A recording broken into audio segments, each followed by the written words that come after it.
Netflix, Peacock, Amazon Prime, Disney+, streaming media services change not only people's viewing habits, but also change the dynamics facing WCTV. Content is tailored to specific viewer interests, which, for the viewer, is a good thing. It allows people to cut the cord and eliminate programming they neither watch or need. An unforeseen consequence is that it impacts WCTV in a very challenging and costly way. WCTV is funded almost entirely by a percentage of cable companies' revenues, based off the amount of cable subscribers we have in Wilmington. In short, less cable subscribers equals less revenue for WCTV.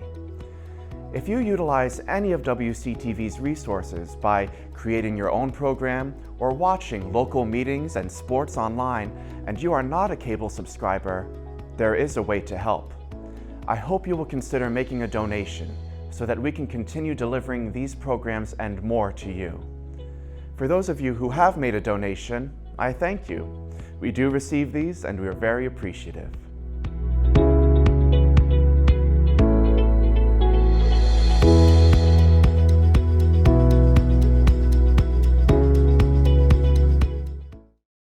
It being 6:02, I call the Senior Center Building Committee to order.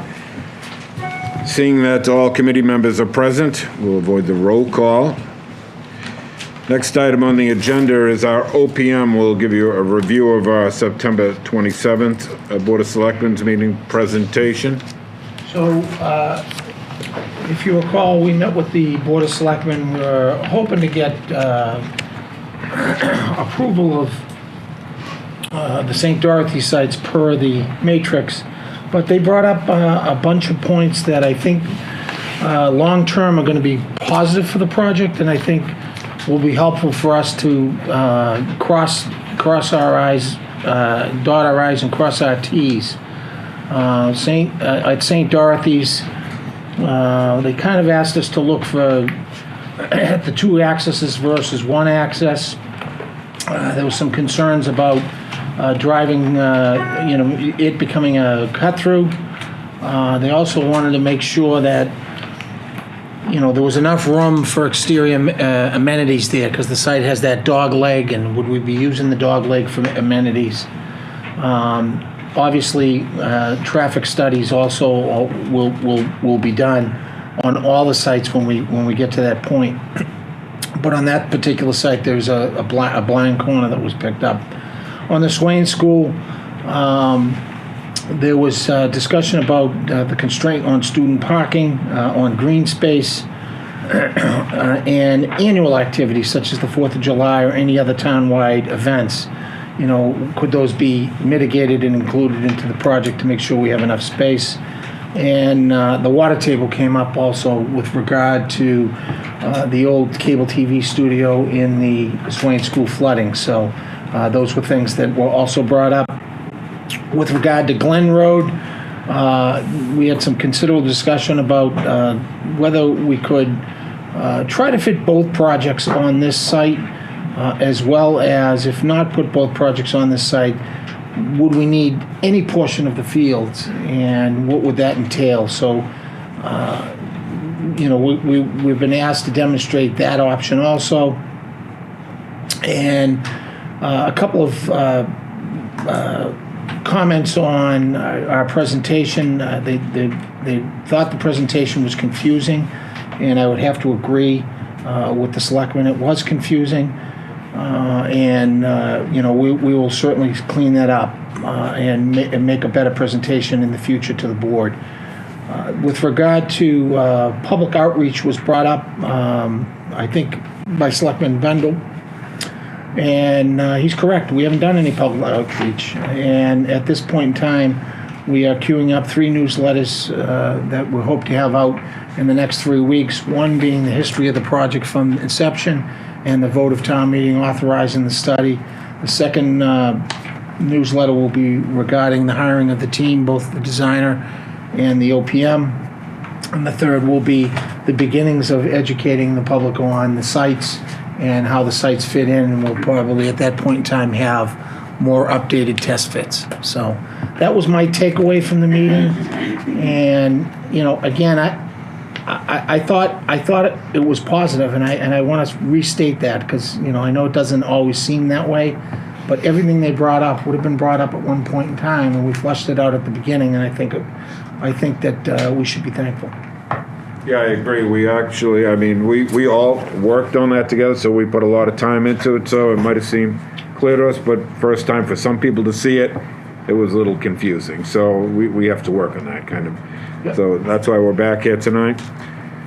All right, Dan, the next item is our next steps in the process. So after the meeting, and we put all this together, I asked the designers to begin test fits on all 3 sites and not focus on St. Dorothy's like we had hoped to, so we could begin to hit all the target points that I had just discussed. And the designers tonight are going to show you some test fits on all 3 sites, including taking a stab at how much field space would be taken should we try to fit both projects at the Glen Road site. So just to be clear, the site that is now off the table, so to speak, is the Whitfield site. Yeah, I didn't mention that, but I thought it was clear by both the Board of Selectmen and both individual boards that Whitfield doesn't really pertain for any of the projects. Right. Okay? All right, there is a handout. The presentation will be on the board, but just to make sure, does everybody have a copy of this so they can follow along? And I'd like to recognize Selectmen Kevin Kyra and Judy O'Connell in the audience.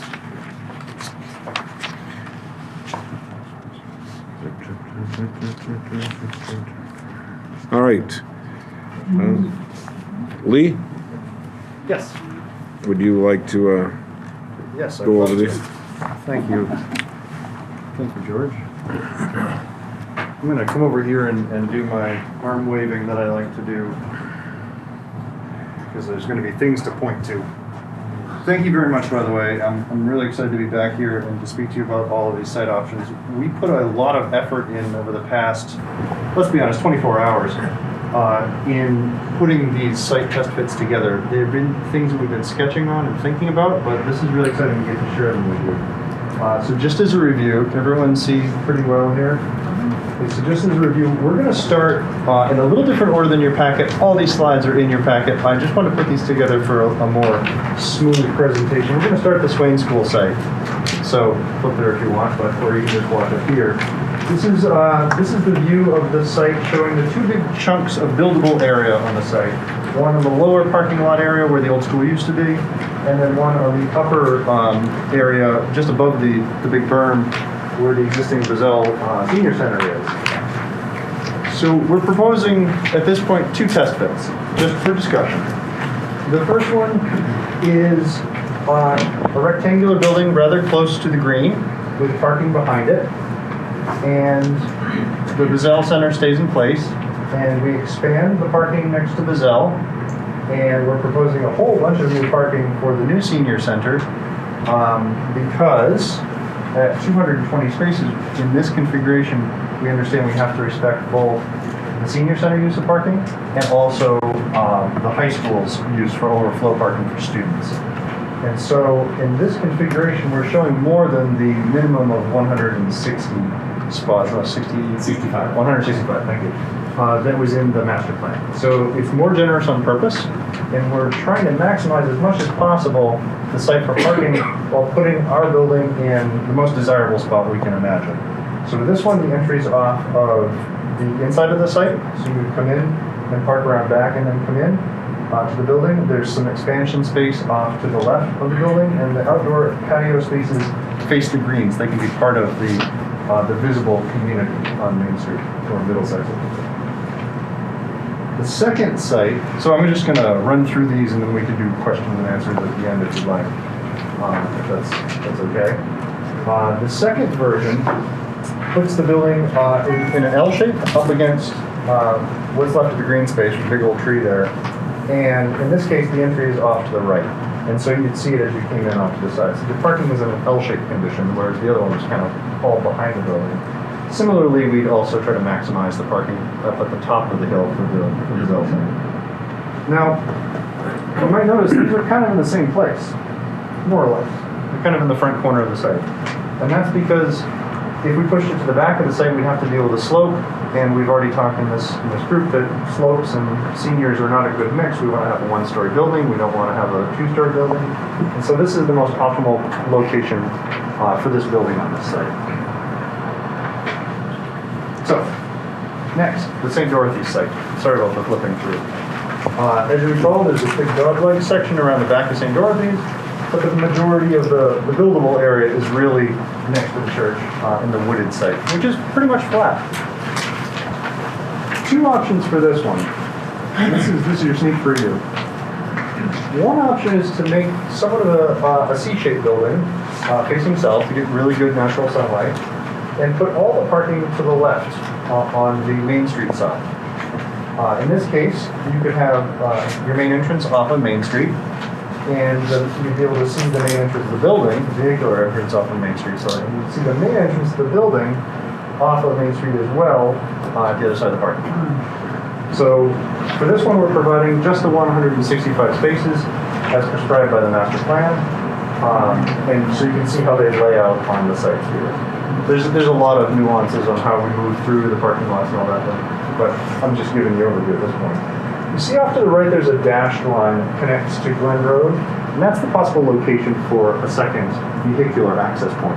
Could be one-way, could be two-way, could be, just a pedestrian access, or it could be vehicular access. We can talk about pros and cons there. So this one, you notice the building is kind of to the right side and all the parking is to the left. In this version, the building is to the bottom of the page, and all the parking is to the top of the page. The benefit of this is you get some great solar orientation because your building is facing itself nicely, and all your parking is in you get quite a lot of comfortable parking there, and it's in a very big, broad area. The benefit of this is there's more room for expansion, and you have a slightly different shaped building. The other one is kind of C-shaped, this is kind of bar-shaped. Just two different ways to fit a building on the site, and similar access for parking and for potential access to Glen Road. Right. And finally, the Glen Roadtown Hale site. So we're going to do 2 test fits, and then we're going to show the combined version. So first, the 2 test fits. The 2 test fits assume that we're not going to touch the fields. So that's assumption number 1. The first 2 test fits also assume we're going to leave the playground and the pickleball courts in place, because they're recently developed amenities that, why ruin it if we don't have to. We're also attempting to leave the town hall in place during each of these construction sequences, because we don't know what's going to happen to the town hall. So, in this first one, there should be a circle on the second one so you can see, but just remember where the circle is. Okay, so it's about right here, right? So we're proposing building a new building behind. It's hard to be behind a circle, but just imagine it's behind the existing building, off to the far upper left corner. And theoretically, in order to not take over any fields, town hall will be built somewhere else. And then when the town hall is demolished, then we just fill in with parking. We're providing quite a lot of parking at 261 stations. And the reason for that is we've added a new use to the site, and we need to accommodate all of the existing use for the fields. And we know that the parking provided here just doesn't cut it when there's a big game or a big event or 2 simultaneous uses. So here we're really trying to maximize the parking on this site. Push the building to the edge, fill it up with parking, simple circulation through, leave the fields alone. Option B, you'll notice the parking is the same exact strategy because it made sense and we had trouble putting the building anywhere else while leaving the existing building in place. So the real difference is this building is kind of a bar shape with expansion off to the right, and the second one's kind of an L shape with expansion off to the right. The big difference is you get outdoor activities in the patio facing this nice crops of trees, this pine grove here, and you get a little bit more direct access off the center of the L-shaped building. Okay, so they're both pretty much in the same spot. It's not that we didn't try different spots, this is the most advantageous based on the existing conditions. So finally, how do we fit the town hall, the senior center, the existing town hall, the ball field, and more parking onto the site all at once? That's a lot of things. Basically, we talked about this on the phone earlier today. We were trying to come up with a way to describe this. You have to take over some of the fields in order to make the construction sequence work. What we discussed, or what we heard in the Board of Selectmen meeting was, if you're going to do a test fit on this site, make sure that if the senior center lands somewhere, that it's okay if the town hall stays where it is, because our project goes first to vote because we're a little bit ahead. So if the town hall doesn't happen, we don't want to put ourselves in a pickle. Pardon the pun. So what we said is, well, if you just build the senior center over here on some of the fields, and the parking associated with the senior center over some of the fields, then if the new town hall never gets built, then at least it still works. If the new town hall does get built, you take out the old town hall and you build that back as parking as well.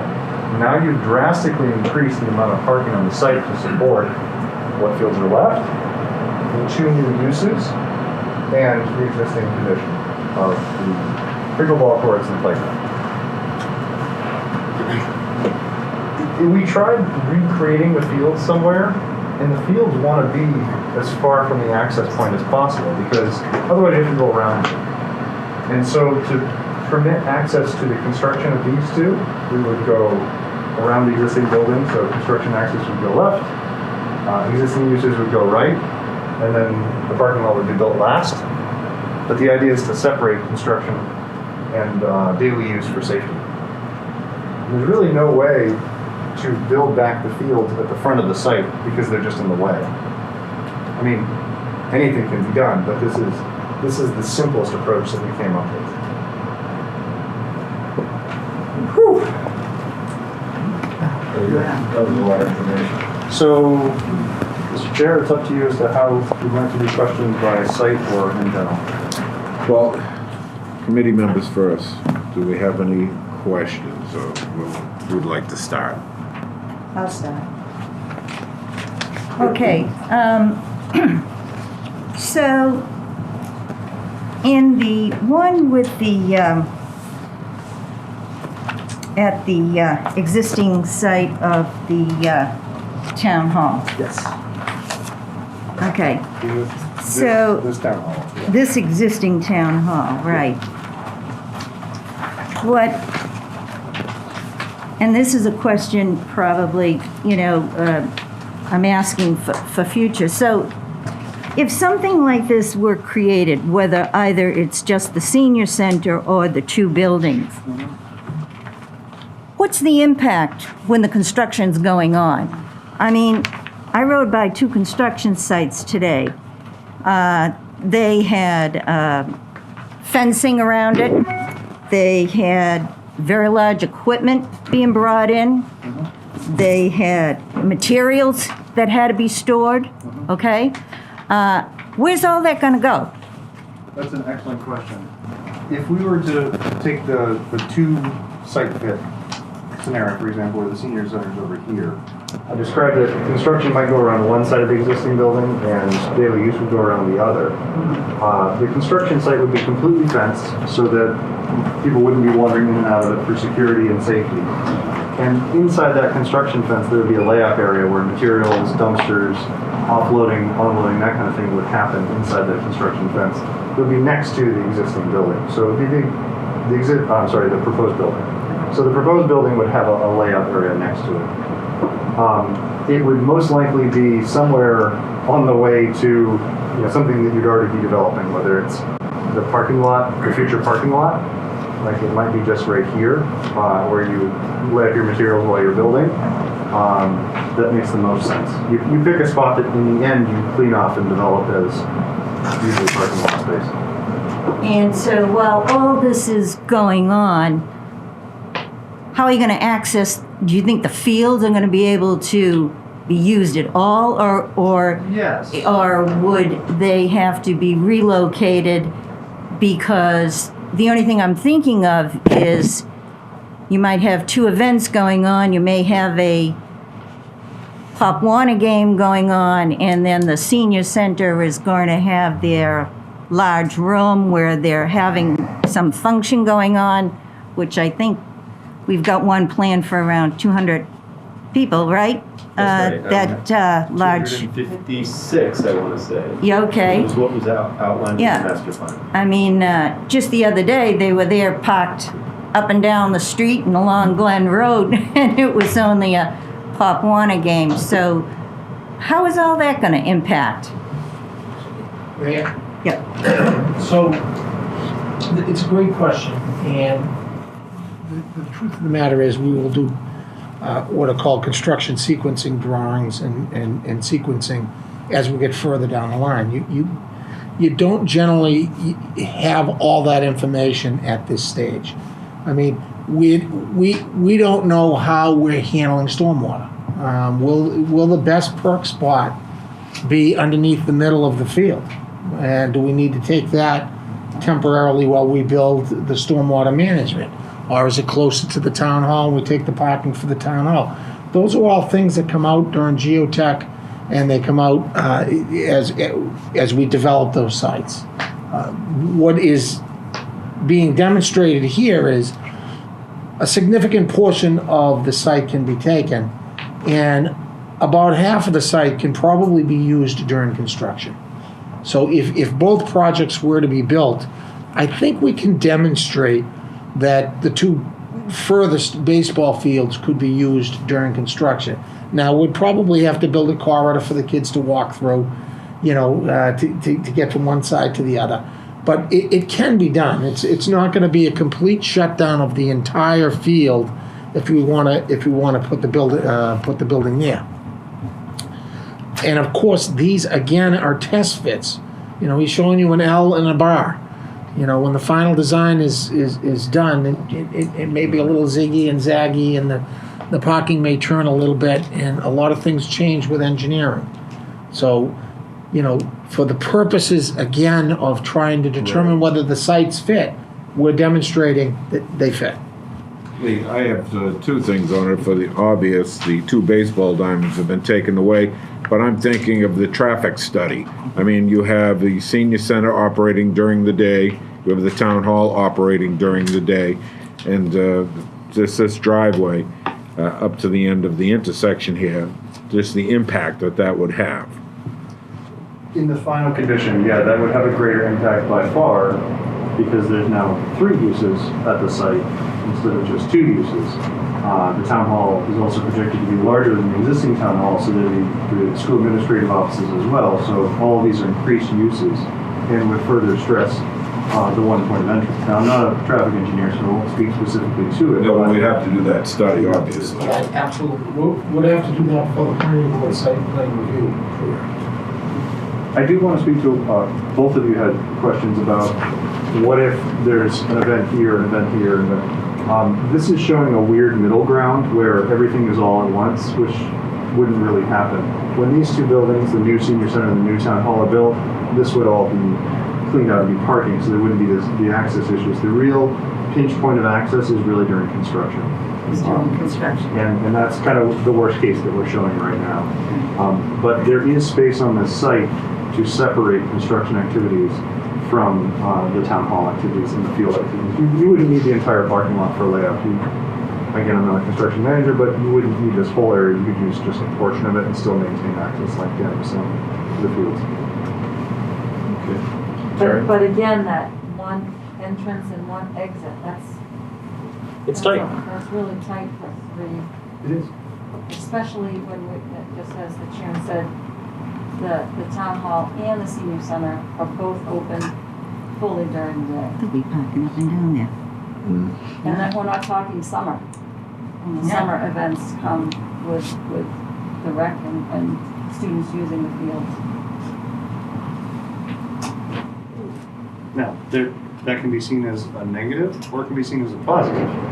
I'm only talking traffic-wise. Exactly. I'm not talking function-wise, I'm talking traffic-wise. In a positive way, it does give us the opportunity to bring real activity to the site. Someone sit on the...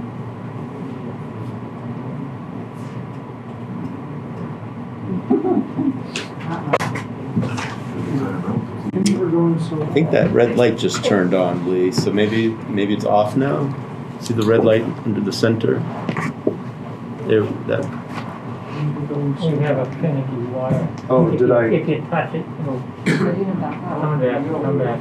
I moved this. So. No, that's what I think. Yeah. So the bag was strategic. Back.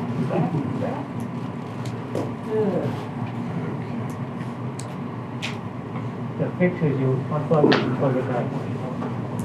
This one? Yeah, you can do that. I can do that. You can just do it. You won't have this problem when the new town hall is built, so. Yes. So, yeah, That's right.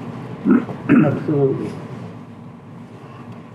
I'm not encouraged. Good thing we've handled this. Oh, we can shift to the handouts. Yeah, we'll continue on. All right, question, Lee, on the, again, that town hall site with the town hall and the proposed new town hall and senior center, the existing walking paths that skirt along the property edge, do those still remain under this scenario, or would those have to be taken out in order to establish these building footprints? It would be our anticipation that they would be restored after construction is finished, but most likely they would be disrupted during construction. We'd have to have a much more careful understanding of where those paths are, but we definitely want to improve anything that we bump into or replace that we take over.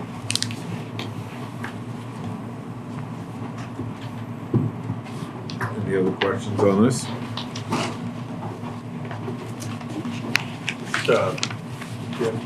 Greg? Thank you, gentlemen. Thank you very much for the presentation. You know, I, for one, really appreciate this. I think this is some great slides, some great visuals. You know, this kind of gave me an idea for the first time. I had thought about the senior center at the St. Dorothys for quite a long time, like most of us, but never really pictured where on the site. So this is great to be able to see each location with possibilities. You know, so I appreciate that. This is also the first time I'd heard the possibility of like a, you know, perhaps that exit as a walking only. You know, you mentioned the dashed lines, the idea of perhaps a one-way. You know, I have some concerns about still maybe opening that up, but you know, it's the first time we've discussed the possibility of a walking one-way there. I have a question about on the St. Dorothys site. It doesn't have a slide number, but I guess they're both kind of the same. On the St. Dorothy slides, I think it was 5 and 6 on the screen, but in the packet, I believe it's One was a C 3. shape, the other one. Yeah, I'm on paper number 3. Thank you. Should put a number. Both of these, 3 and 4, show, regardless of where the proposed building goes, shows wooded area that separates the actual existing church.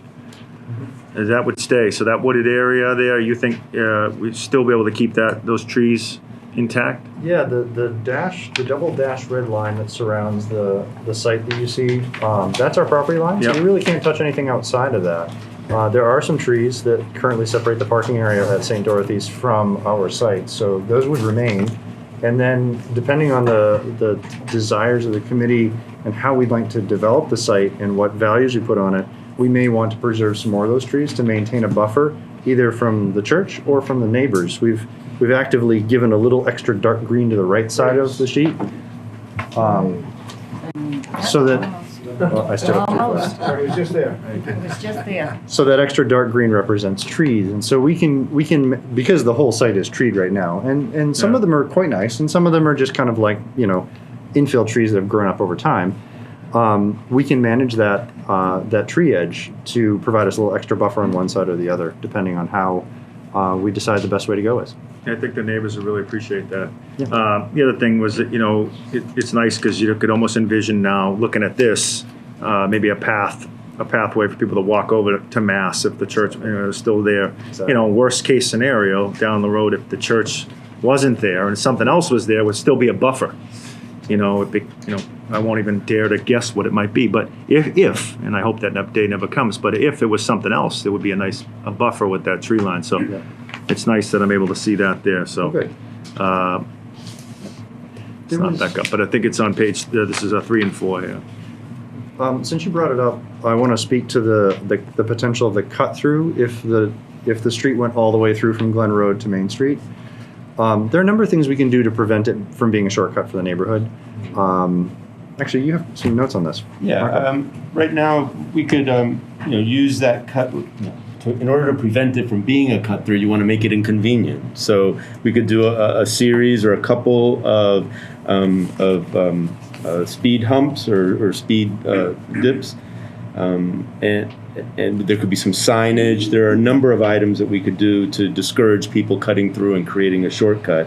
Certainly this double curve connection at the end, because of the property lines, you're not going to be able to go fast through that. It's going to be inconvenient. So we don't see cut-throughs as being an issue, because we could use deterrence, and the physical layout makes it so that it is inconvenient to save really just a couple hundred feet. I don't know what the distance is, but. Mr. Chair, if I could just follow up. I guess obviously I share that concern of people cutting through, but I also would be concerned about anybody, never mind a senior, pulling out of that location onto Glen Road. I'd be nervous, trying to pull out of there, be tough. Never mind somebody who, who's a little bit older, right? So I'd be concerned about that, not just the cut through, right? Even if you put the speed bumps, we've all been to places where you speed up to the next speed bump, then you slow down, right? I mean, I would be nervous if we were. The idea was to create. We've already talked about a lot of active outdoor space. Now we've got people outdoors and enjoying that, or getting out of their car.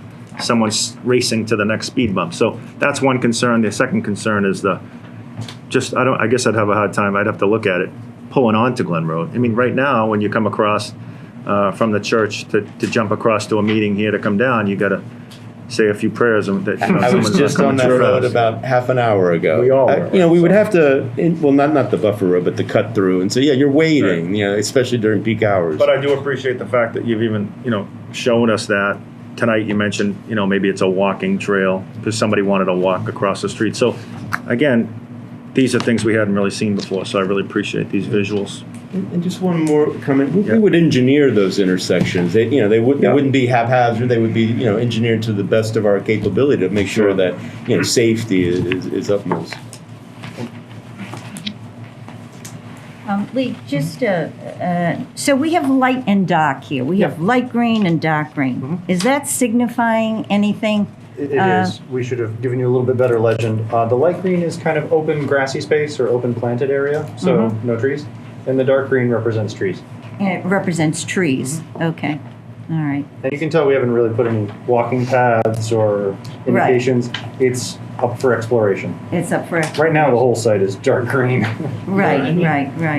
And I see that you have the outdoor activities and the future expansion there on one side, and then you have the patio at the back. But again, some of these things, actually, this.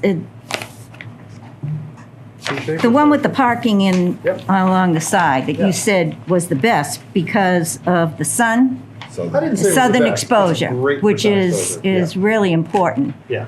I think of all the buildings that our committee viewed when we went around, it was one of the most important things was the sunlight coming in. They all wanted these windows with these transoms on the top to get as much sun in the building as possible, in these senior centers. And the newer ones had them all. So that's a plus for having the design that way. You'd get that if you had the luxury of positioning the building where you wanted it, so Right. you could get the southern exposure, obviously. We, to your point, both of these schemes for the St. Dorothys site take advantage of the sun in different ways. One's very long, so you get lots of southern exposure. The other one actually has a courtyard in the middle of it that is directed toward the south and east. And we're really excited to show the insides of these buildings. We actually sketched out plans, basic schematics, based on the adjacency diagrams that we've done before and that overall diagram plan for both of these. But we're not there yet, so we wanted to show you the test fit. But yes, we've got some really exciting stuff to share about the inside. And again, these are test fits. Right. When the final engineering's done, they can move a little bit to the left, to the right, and change a little bit. Any access to Glen Road, besides the traffic study, we're gonna have to have input from the fire department as to, do they want access there? Do they not want access there? Do they want access to 3 sides of the building? Some fire departments want access to 3 sides, some are okay with 2. Depending on the apparatus that each town has determines what they require for their department. So, I mean, what we've demonstrated is that we can fit them, and they fit with the ability to have some elbow room. And just a question on the St. Dorothy's site. I guess either page applies, but in terms of being able to accommodate some of the recreational opportunities, whether it's bocce or whatever, that light green area, it looks, at least in this diagram, fairly sizable, so there's potential opportunities for various activities without even getting into the darker green area, correct?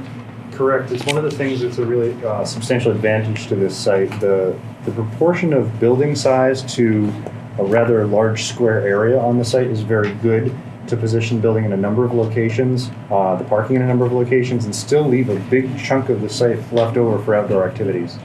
So it's kind of a luxury in this site. We have a lot of room to play. And the egress area on Main Street, I would imagine that by design it should be essentially across the street from Pine Ave, because you don't want to have an intersection with an offset, right? Yes, I believe that's what's known as a Photoshop error. Yes, they are meant to be aligned. It was something that that Mark pointed out. Mark from SLR pointed out. He said, "Oh, this is great. Pine Ave is almost perfectly across from where we'd want to bring in a site access point, which makes for a much safer intersection." So yes, we would align our entrance with Pine Ave to the best of our ability. And do you think, and clearly this is a state highway, so there's the added issues of permitting and so on, but would it be advisable to have a traffic light at that intersection? I'm just thinking of the folks that are trying to pull out, crossing to head south on Main Street. Obviously, at certain times of the day, that's can be challenging. That's going to be the result of traffic study. When the traffic study is done and it's submitted to DOT, Mass DOT, they'll come back and tell us whether we're even eligible for a light. We might not be eligible. They don't. Right. They're very, very skeptical about granting lights. And I presume it has to do with volume. So if there isn't adequate volume going in and out, Like this way, you're doing something to the other way. So right. They've got a whole formula to which it would be that we'll have to follow when we apply for our DOT, curb cut. Thank you. The question going over to Middlesex Ave, of course, 2 things here. The building would most likely be built on slab, obviously, because to address the water issue that we've discussed. Yes, there's no reason for us to have an underground basement space for this type of project. The only thing that would be dug into the ground would be potentially if it needed an elevator, which it doesn't because it's a 1-story building. So there's very little need to dig into the ground. This would be a slab on grade, which would be at an elevation that would, we'd study how, if there were any localized flooding associated with drainage, we would avoid that. But most importantly, to get up out of the water table, we just wouldn't go into the ground. Absolutely. Great for air quality, too. It is much better for air quality. One more question, not suggesting anything, though. I'm looking at the number of parking spots on both of those layouts, and you expanded up near the existing senior center. I'm going to ask you a question. How many parking spots would go there if the senior center wasn't there? It's not a very big building compared to parking spaces. 30, 40? 30, 40. Yeah. So you go to 260, 307. Okay. Yeah, I think 30 is a good conservative guess because you'd have to have a little bit of circulation space there. But we could also work a little bit more to maximize that upper area once we get final contours, if that should be a desired spot. That's right. And I was going to say, taking into account any potential future use inside the existing building as well, because presumably it would remain and maybe repurposed, and you'd want to design into that layout something that would be connected to the lower parking area. Okay. The only thing that I do notice, though, what you're talking about, though, with regard to this Middlesex Ave one, is we're providing the parking, and we do have some space for outdoor activities, but unlike the St. Dorothy's, there's no room for walking trails or things like that. I mean, it's going to be asphalt, completely surrounded. Other than, I mean, yeah, I see you've got this L-shaped building here, and you do have some patio, and you got the tree there and everything. But as far as in comparison to the St. Dorothy site, I just see quite a significant difference in, especially where you had the light green there to do some walking trails and versus all that asphalt being surrounded there. Yeah, you make a great observation, and it really speaks to the essence of the difference between the Middlesex Ave site and the St. Dorothy site. The St. Dorothy site is in it's somewhat in the woods, but it is in a residential neighborhood. So because it's a big parcel, you can have a feeling like you're a little bit of out in a clearing in the woods. The Middlesex Ave is an in-town site. So the point of the building on Middlesex Ave is to be a presence within the town center. And so you have much more of an in-town feel, where you might have a garden or a lawn, but you're in town. And so you take advantage of the common for walking instead. And you're also going to have the high school students that are parking there coming down. They might make a pass-through, cut-through, Exactly. and who knows what will flip out of their hands or whatever, walking across, because I know they do use that quite a bit. Thank you. I just have, first of all, I'd like to say thank you. I think this is great to be able to visualize what we've been talking about for a few months now. And I agree with Diane 100% about the quality of outdoor spaces, which was a big thing that came up in the facilities master plan when we talked about the senior center, the importance of being able to get outside. So that said, the only other thing I had is a quick comment regarding the secondary road access back at St. Dorothy site onto Glen Road. So I'm sure you're aware of this, but maybe some other people may not be. There's no sidewalk on that side of Glen Road. So if you were to walk that path, you'd have to cross Glen Road when you come to the end of it. That's not a particularly safe exercise for anyone to be doing. I live off of Glen Road. I'm very familiar with this area. So my thought is that the only point in having this access is to use it for vehicles and not for walking, because there's nowhere to go safely.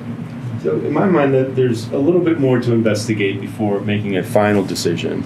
I do believe that we could either use the dogleg, the wooded, long and narrow strip to maybe get people all the way over to near the town hall. So you're walking not on the side of a busy road, but in the woods, perhaps on a trail. And then where you do have a crosswalk, it has to be, like a designated special crosswalk, with flashing lights, with all the normal, safety precautions that we would need to have. I can't say right now how appropriate that would be. It seems like it would work. It would slow down traffic, and I think we would have to investigate it further, but I think it's a potential that we can look into. And to add to that, the sidewalk quality for the rest of Glen Road is very poor. Yeah. And so you cannot even walk two people together. It's usually, when I walk it, they're usually people in front of each other. Certainly, the quality of the pavement is no longer good. There's a lot of tree stumps and things like that make it very uneven walking surface. So I just feel like that could become very problematic to have anybody leaving on that site by foot. And maybe issues like that can be expanding the scope of work to address issues like that, or maybe separately we could coordinate a separate project to extend where we leave off, or there are other things that we could do to make that experience safer and more enjoyable. And the meets and bounds of the survey will indicate the condition of the road, the condition of the sidewalks, those type of things, as well as the traffic survey will, tell us whether it's safe to cross, even with a light. So, I mean, they'll be measuring speed, number of cars, hours. It's extensive to try and connect a road to any road, and we're going to do it right when we select the site. Yeah, And that goes for all of them. That doesn't just go for this site. That goes for Glen Road. I mean, yes, you have an access to Glen Road. You're all used to that access, but when you have 3 uses on that access, we have to calculate it and see how does that affect, all those extra left turns. How's that going to affect the existing traffic starting to queue up? So those type of things are the things that we will be looking at when we look at those type of traffic. Right, what you're hearing here, of course, is the benefit of committee members being residents living here in town and going through this. So, I mean, I see that as a pinch point, and tough traffic right there. So, yeah, I'm sure we'll go through all that. And you're smarter than the traffic engineers because you live it. Yeah. So. Paul? I know Paul had something to say. I just wanted to go back to the Swain School site one more time. You had a slide up there that you showed the buildable area that we don't have here. Yeah. Was there any thought given to positioning the senior center on top of the hill? Yes. And does it not work? Correct. It's basically the size of the building and 165 parking spots put together is bigger than the buildable area. And so we would have to entertain, we talked about this a couple of meetings ago when we first started talking about what's viable on the site, and because it has a split, again, anything is possible, but it would be more costly because most likely we'd have to expand the parking as much as possible, maybe entertain some retaining walls, and it would be a bit of a pinch. So logistically, it's not quite big enough. Okay. The other, Okay, go ahead, I'm sorry. No, I was gonna, if you were ending. The other thing I just wanted to draw to your attention is that I don't see much green space left up against Middlesex Street, Middlesex Ave. And the one thing that I will draw to your attention is that, the past 5 or 6 years, we've enjoyed a great farmer's market on that green space. It's easy to say, dump it onto the common, but now you have to contend with crossing that street. The way this works right now is that people park here and walk over to the farmer's market. The library has their annual summer celebration over there. The green space is used for a lot of things, and it works because they don't have to cross the street. If there's an inkling that this is going to be the site, I would just say to you guys that we've got to figure out a way to keep that green space there and viable for the residents. Not to mention, and I don't want this to spin on whether or not we have a 4th of July celebration or not, but not to mention that we're going to get some opposition if we lose all that parking space, and the town historically has a carnival there for 5 days, 6 days during the 4th of July. I see all the green here inside the parking lot, and that's what they did at the high school parking lot, and they can't have any carnival over there, and it looks like if this were to come to fruition, there wouldn't be any carnival here.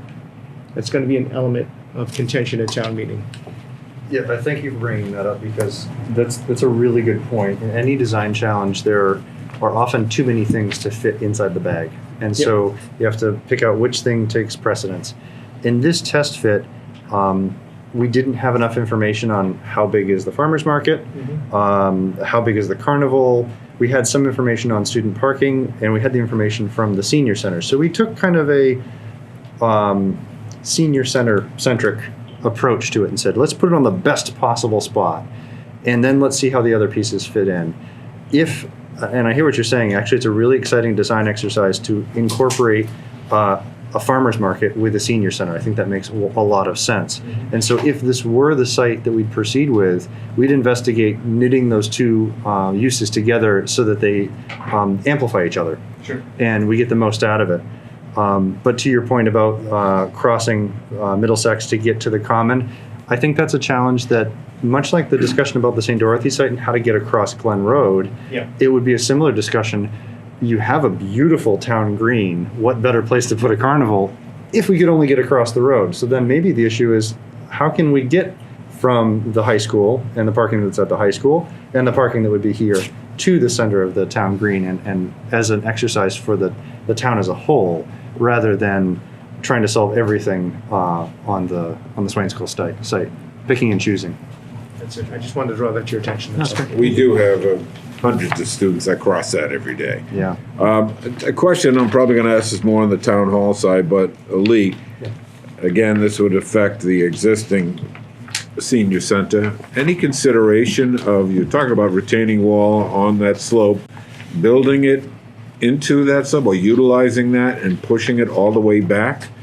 That way there we'd have all parking up front, would probably even increase the amount of parking. We had a sketch to that end, actually. Grant, the young man who's also on our team, did a great sketch pushing kind of a V-shaped building up against the back slope. And I thought it was really interesting in a lot of ways and made a great garden space behind it up against the slope. I thought it was really interesting. We didn't entertain that because in this test fit, it's more complicated and more expensive. But if this were the site that we'd choose to go forward with, we'd try everything. We went with, these are the two most straightforward test fits that would have the least impediment to development. So not entertaining a retaining wall, not entertaining heroic site measures, if that makes sense. Nope, perfect sense. Thank you. And not to belabor the point, because Paul asked the question I was going to ask, but I think the biggest takeaway from this packet on page 5 and 6 is that, you know, if any building can't go up where the existing senior center is, then I just think this presents too many challenges for the community. I mean, we could sit here all night and list off the events that take place there. We all know them. I think these two locations on pages 5 and 6, I'd have a lot of concerns about. So I guess, again, this visual helps me. We talk about the Swain Green site, you know, I had questioned the same question Paul had. Could it happen up top? It doesn't sound like that can happen. It's going to be difficult, and it doesn't fit neatly. And so we didn't want to make a bunch of assumptions as to how to make it work up there. We, like I had said, we took a best fit with the least accommodations. But there are other factors that really need to be included. So again, if we really like this site and it does everything else for us, then let's talk about all those other things and let's bring them into the discussion and fit them together. Yeah, I appreciate it. That's another benefit to this new visual, so thank you. Absolutely. Yeah. So, Selectman Mendel, you had indicated any building. Are you? We had to talk about the senior center. Well, I mean, that's why I bring it up, because I think that the constraints on the town hall using the hill are going to be different. Yes. So you're going to have probably a different scenario with the town hall because it can be multiple stories. Mm-hmm. Senior centers don't want to have stairs and elevators if they can avoid it. So, because seniors want to walk on a single plane, but I think that the other team probably would be looking into that. Is it possible to have one floor at the upper level and one floor at the lower level so the building's pushed way back so that you do have the adequate parking in the green space? I think that's probably something that will be eventually looked at, should they be able to make it fit. Because they have more parking, because the size of their building and zoning, they actually have more parking than the senior center does. So their rubber band gets stretched in a little bit of a different direction. Dan, would that preclude citing the senior center there? We're talking, if we cited the senior center somewhere else, then we have the ability to do what you just said with a potential town hall building? Well, I can't speak for the other architect or the other committee. But when he said any building, I wanted to just clarify it, because I think what we clearly can see is that a single-story senior center really doesn't work so well here, and I think you articulated that well. Yep. So, That's why I wanted to clarify when I said the other building, Town Hall, maybe we'd be pushing that, but the senior center, not so much, but a consideration, had you thought of that. So, okay, thank you. Right? And please, I'll let somebody else jump in if they No, need to, that's but I questions don't are want to good. dominate.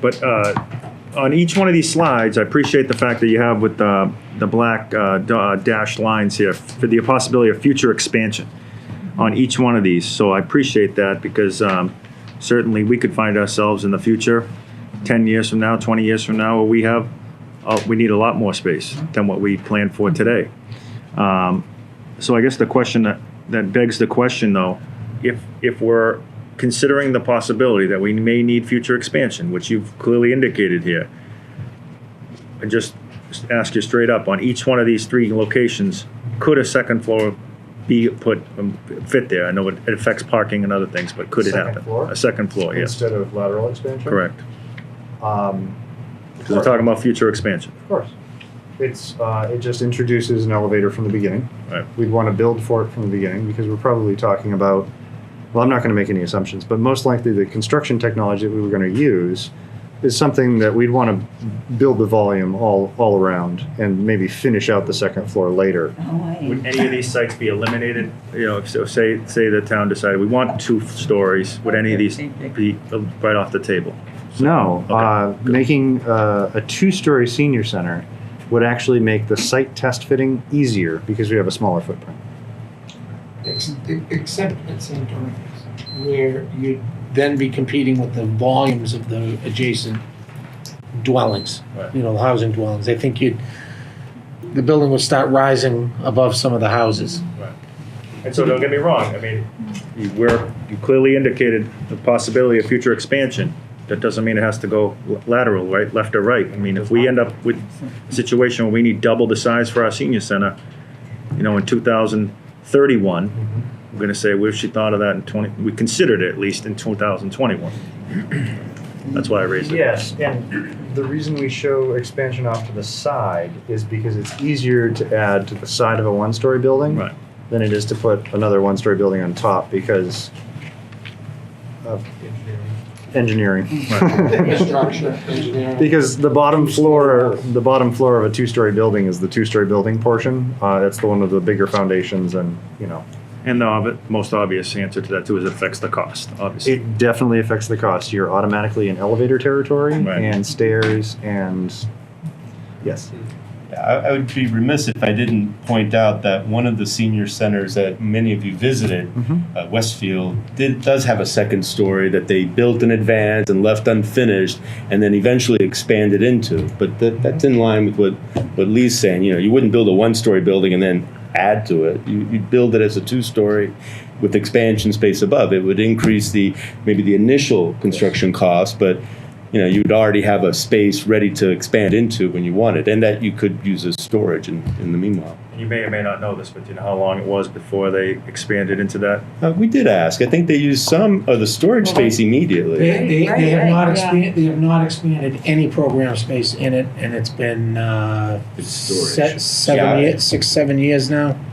But It's unfinished, and they've put medical equipment in, Yeah, exactly. walkers and things of that nature. That was, can I, is it okay then? Yeah, go ahead. So that second floor, when we did that tour, half of that second floor was being used for programs.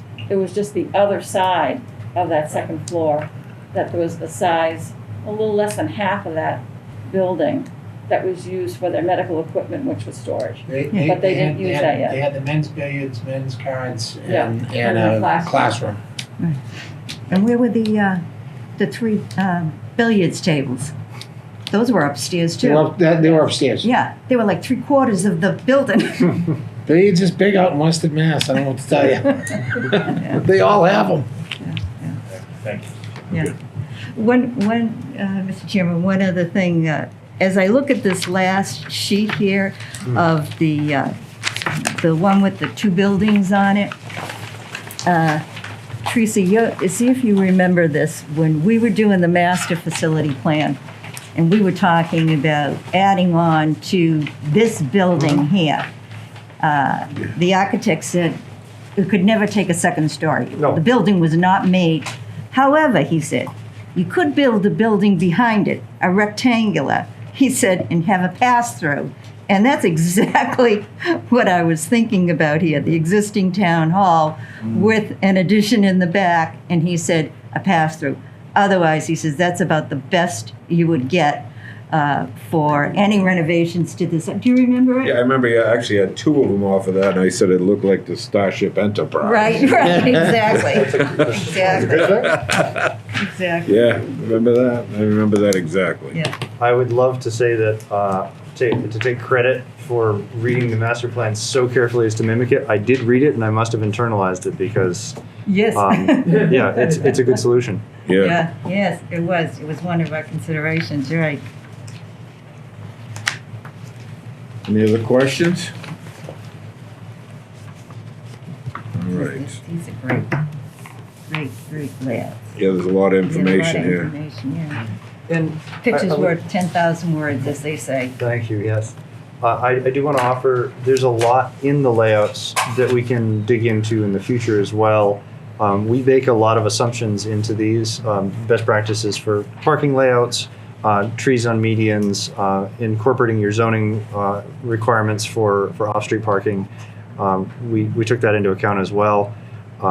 Circulation and how drop-off works. We thought about all these things, but there's just too much drawn to describe. So we'll let you soak up what you have. If you have questions on those, we'll be happy to answer them and speak to them either now or in the future. And we can, I don't want to say we can do this forever, but we can do more test fits once we find the site that we need, or if you feel that you need more exploration of this type, we're happy to help out with that, because we want to make sure that this is explored to your satisfaction and that the decision is clear and hopefully easy. Okay. Just a question on the parking. So 165, is that the parking requirement per zoning? No, not even close. The zoning is a little bit murky because we went through it and took some notes. The best match that we could find, this is a municipal building. The best match would be by use, would most likely be either a business use, which is just, offices and that kind of thing, which is a loose match, but it's pretty good because the municipal use doesn't have a parking calculation. It would either be business or potentially retail. It's a loose match. For business, it comes to a calculation of about 60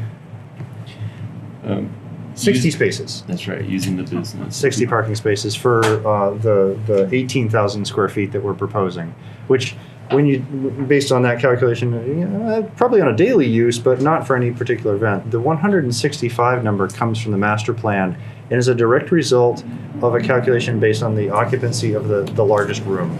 So if there's an event in the big room, we were instructed to investigate that room to be 3,700 square feet, so that it has a capacity of 256. And so that means that every person drives 2/3 of a car or something like that. So it's basically, there's some car sharing. And so that 256 people turns into 165 cars. It's about a 2/3 ratio. So it's definitely over-parked, as they say in retail world, but that's for the main events. And that's how it shows up in the program as well. Mm-hmm. Okay. Thank you. More discussion? I'm going to take something out of order here. I'm going to take number 7 and move it up. Dan, would you like to discuss our public outreach? I know I've read a few things that your office has put out, so. So, with regard to public outreach, as I indicated at the summary of the selectmen's meeting, we can begin to start getting newsletters together, start working on television programming with Wilmington Public Access. First 3 newsletters we're suggesting is, first newsletter being just the history of the project, where was the inception, how, you voted funding to move forward, those type of things. Second would be, introducing the team and the building committee. And the third would be, to begin to show the public the pictures that we're showing you tonight, so that they start becoming familiar and they start becoming brandized. So we'll be ready to start pumping those out next week, probably all 3 of them, so that you can put them on your website and do what you want to do. With regard to the webpage, Megan's working on building a webpage with also links and information. I think that's going to require a little more discussion on how it links to the town and work with your IT department. But there's no reason why every single presentation that we've made can't be shared with the public and put in as links, no different than the agendas and minutes are on your site. So we're ready to just ramp that up. And, we heard the selectmen loud and clear at the last meeting. I would suggest, if we're going to work with WCTV on some of the site locations, when we're presenting some of these, we can also maybe visit the site, get some footage, just to familiarize. I think we should visit the sites on a Saturday. I think if it's possible, maybe in a week or two. I don't think it would hurt to have a site visit for all the sites. Just, we're talking about the sites because we all know the sites, but you're not as intimate with the sites as you probably think you are. And when you start walking through them, little things you'll pick up. You'll notice the structures that are adjacent, the how the sun works on it, how busy the streets are, those type of things. So I think that was going to be one of the things we were going to do, and I thought we were going to try to, make that a public event, so that in case anyone else, selectmen or anyone else wanted to join us, they could walk with us too. But I definitely think we ought to do that. So that's great. Yeah, I think if we do those items, we will have stepped up public outreach pretty good, and certainly we'll have an ability for questions and answers to be made, because we will start getting questions as soon as we publish the link. The residents will start bringing questions in, and we want to be able to answer the question, publish the question, and answer and publish the answer. Mr. Chair, I also think we certainly all those things that Dan talked about are on point. I think we also need to really be mindful of not only using all the technology that we have out there, but also print media, because while a lot of folks are on electronic media, there's some that are more still subscribed to print media. So a variety of options, whether we're using the town crier and have periodic pieces in there. One of the thoughts I had was that, and it goes along with the idea of having an event at, for example, the senior center, but literally having, whether it's you and Terry, or kind of doing a tour, so to speak, of the existing building, because one of the things that needs to happen, aside from just speaking about the sites, is making the case as to why this is needed. The fact that it passed at town meeting does not necessarily guarantee at this point that it's going to pass at the next stage. So I think we need to step back and reinforce the premise that this is a required, and certainly no better way to do that than having a road show, so to speak, where WCTV, you take a tour with WCTV going through the various aspects of the building, and Terry can talk about the challenges with respect to the existing space constraints in terms of programming. You can talk to the challenges of the building from a physical and structural and functional standpoint, electrical and so on, and that kind of information I think would be helpful to go out as well. Same thing we do for our facility master plan. Right. And, one of the things that I think we did during the facilities plan, and I don't know, we may have some success, but is having, inviting people into a presentation where we have slides set up, but it seems that by and large, meetings like this, most folks, for any number of reasons, are just not able to come to. So we have to figure out ways to go to the public. We can't assume that people are necessarily going to attend a meeting to gather information. So, even things, I'm just thinking that town topics, things that get into people's hands on a regular basis, if we put, snippets of information about the status of the project in there and other, other ways we can get the information out to people as opposed to relying upon people seeking it out. I agree. Terry? Yeah, and just to even further stress that, there's a couple of things. When the master plan came out, there were a couple of presentations at the senior center, and we had the luxury of having a very large, I think it was like 16 by 20 printout on like a hard board, which in turn caused discussion about senior center, because that was one of the things that was on there.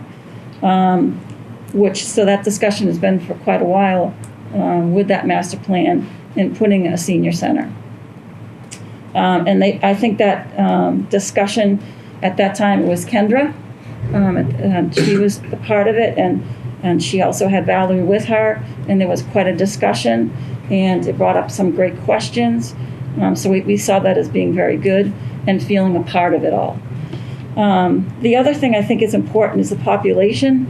I think that's what brought us to the point of needing a senior center. Just saying, for the census of 2010, there's 4,045 elders, 65 and over. But at the age, for the census of 2020, it's right now they're saying for 6,013, and they prepare for the census for 2030. They're questioning 7,000 and more. So I think that's great that you actually, with the expansion, that something like that is there, for people realizing that that's also an important piece. And so when it comes also for the piece of the, where Megan, for the newsletter, and I have to put, Megan has worked on that. That's just not something that just has popped up. Megan has been trying to put something together and making it look, the font and everything looking good. And so she has been working on that for a bit and sharing that. So I have to give kudos to that has been something that's been worked on. And lastly, our newsletter could also be used as that handout could be slid into our newsletter. Elder Affairs has some pretty good data also on seniors. Data, yes. They have a lot of data. I think we ought to start tapping that as we're starting to make the case for the senior center, because if the general census is showing a 50% increase in elders, the Elder Affairs usually has it broken down by age groups and needs, and they have a lot more data. So there's a lot that we can present. And I don't know what kind of public forums you want to do either. I don't know when you did them during the facilities master plan. Did you do them when the plan was completed? Did you do it at the beginning? Those type of things are all items we'll be prepared to do if you just tell us how you want us to do it. Yeah, we were going through those during, and actually we had a lot of easels that would be up with pictures at key locations, our library, our senior center, our town hall. So as people would come in, they would see these. Right. We've done those on, many projects, put together what I call static displays, where they're on an easel and either they grab your attention or they don't. Unfortunately, we're all become a little more electronic, and you'd be surprised at how far we go electronically. But I think if we do it all, as the town manager has indicated, we won't miss anybody. There won't be an ability for somebody to say we haven't made the attempt to educate them. We had, if my memory serves me correctly, regarding the master facility plan, we did a program at the middle school. And one of the things that I thought was very interesting that the architect did was, as people were coming in, they got a little 3x5 card with a pencil. Some people don't like to stand up and ask a question. So if you were one of those people, and after the end of the presentation, you were able to write your question out and put it in the box. And it was addressed after. And they went through these and, talked about some of the issues that the people were thinking about. Of course, we were looking at 26 buildings at the time here. And then we had the school part, that we were looking at. So there was a lot to digest. And, people coming in for the first time seeing that, their minds are working, but, they're not in the mood to stand up and ask the specific questions. So I would agree with that. I think that has to definitely be part of the public outreach. Any other discussion? I guess one question, and maybe this isn't really specific to the publicity piece, but as I'm thinking about the site process, is there any more work, or maybe I should rephrase that, what work should be done with the 3 sites to kind of further, review the options here? Basically, it was clear from the board's meeting, the Board of Selectmen's meeting, that the intent is that we should be looking at as many viable alternatives as possible, so that we're not in a position, further down the line as things get narrowed, of someone asking, well, did you look at this? And we have to pause and say, well, no. So I just want to make sure we're, doing as much of that as we can here. Is there anything else with respect to these 3 sites, any other alternatives that we ought to be looking at, any other stones that we ought to turn, so to speak? If I may, in response to that, there are many configurations we can explore. Tonight, it should be noted, we've provided 7 completely unique building configuration and site configurations. If you only had one site, that would be too much to consider in one meeting. So I understand it might be very much the case you're going to take these home, take a look at them, come up with some ideas, and we look forward to that feedback, because it may be a little bit too much to say at this point, what if we returned this, or what if we tried it on this side, or what if we brought this road in a different way, because it's just a lot of information.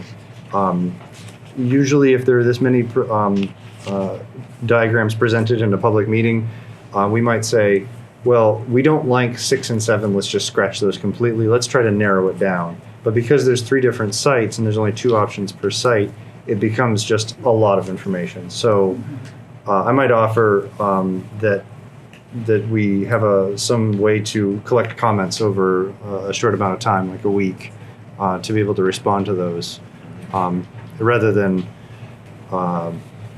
as a way to have due investigation. That'd be my suggestion.